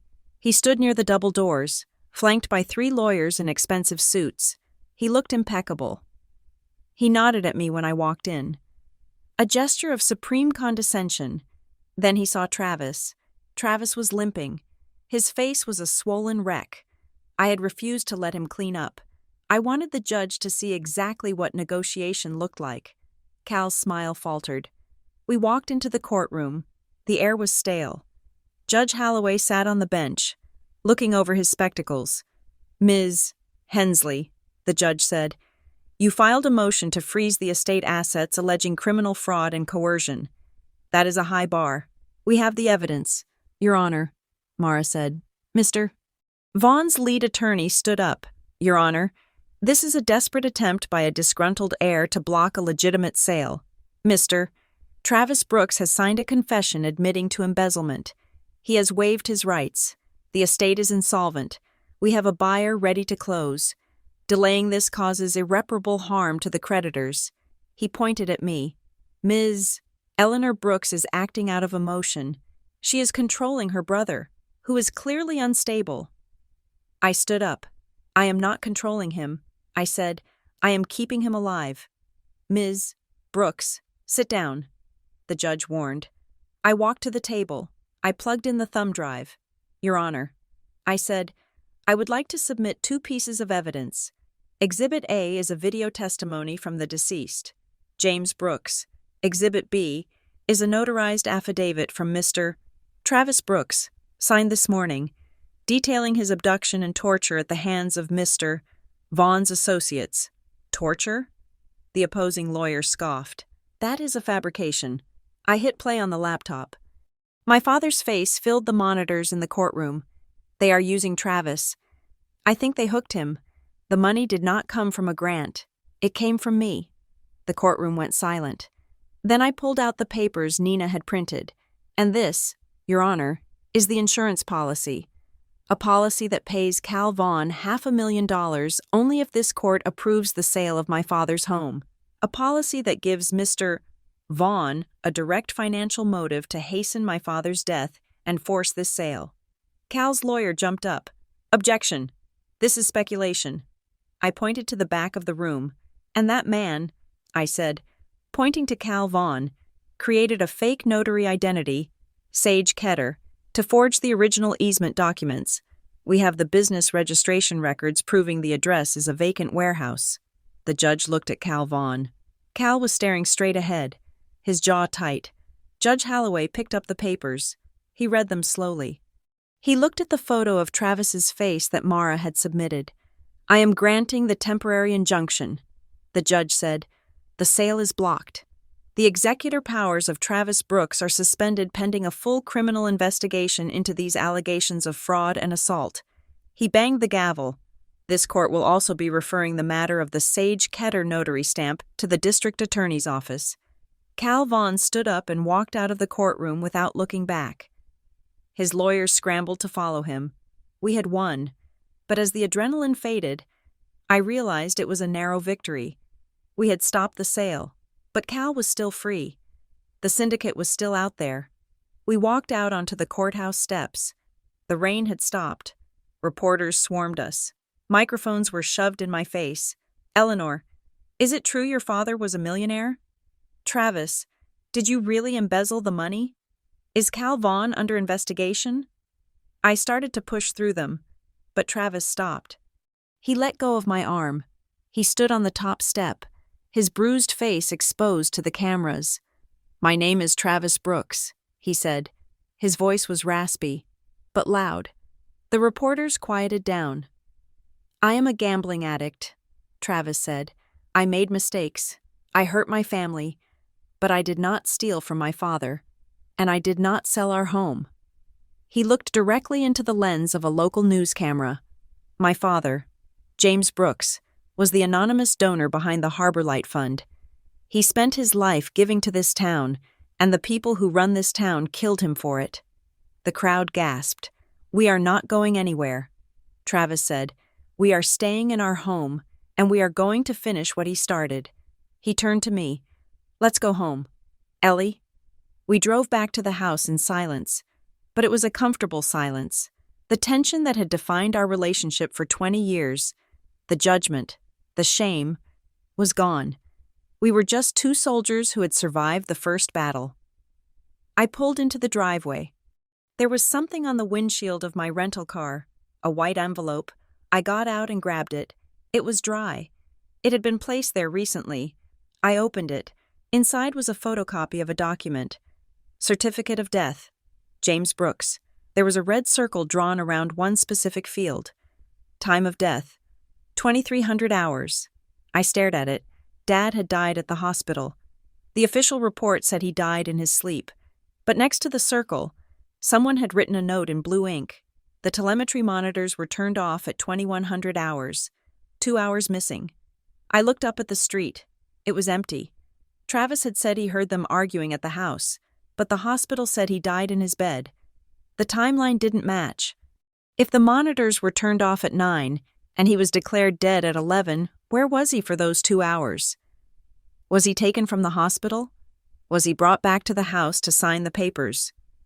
Pushed down the stairs, and then brought back to the bed? I shivered. The fraud was deep, the land deal was corrupt, but the murder was complex. And someone inside the hospital had helped them. I looked at the house. It stood tall and gray against the fir trees. It wasn't just a building anymore. It was a crime scene. I walked up the steps to where Travis was waiting. Who is it from? He asked. I don't know, I said, folding the paper. But we are not done digging. I unlocked the door. We walked inside, and for the first time in 3 days, I locked the door not out of fear, but out of resolve. We were the Brooks family, and we were going to burn them all down. Thank you so much for listening to At My Dad's Funeral. My brother announced he'd sell our family home to pay his gambling debts. I hope you enjoyed this journey of secrets, betrayal, and justice in Winding Ridge. I'd love to know where you are listening from. Drop your city or country in the comments below. It is always amazing to see how far these stories travel. If you want to hear more stories about family drama, uncovered secrets, and sweet revenge, please make sure to subscribe to Revenge Stories and let me know in the comments. Do you think Eleanor and Travis should trust the new anonymous source? Until next time.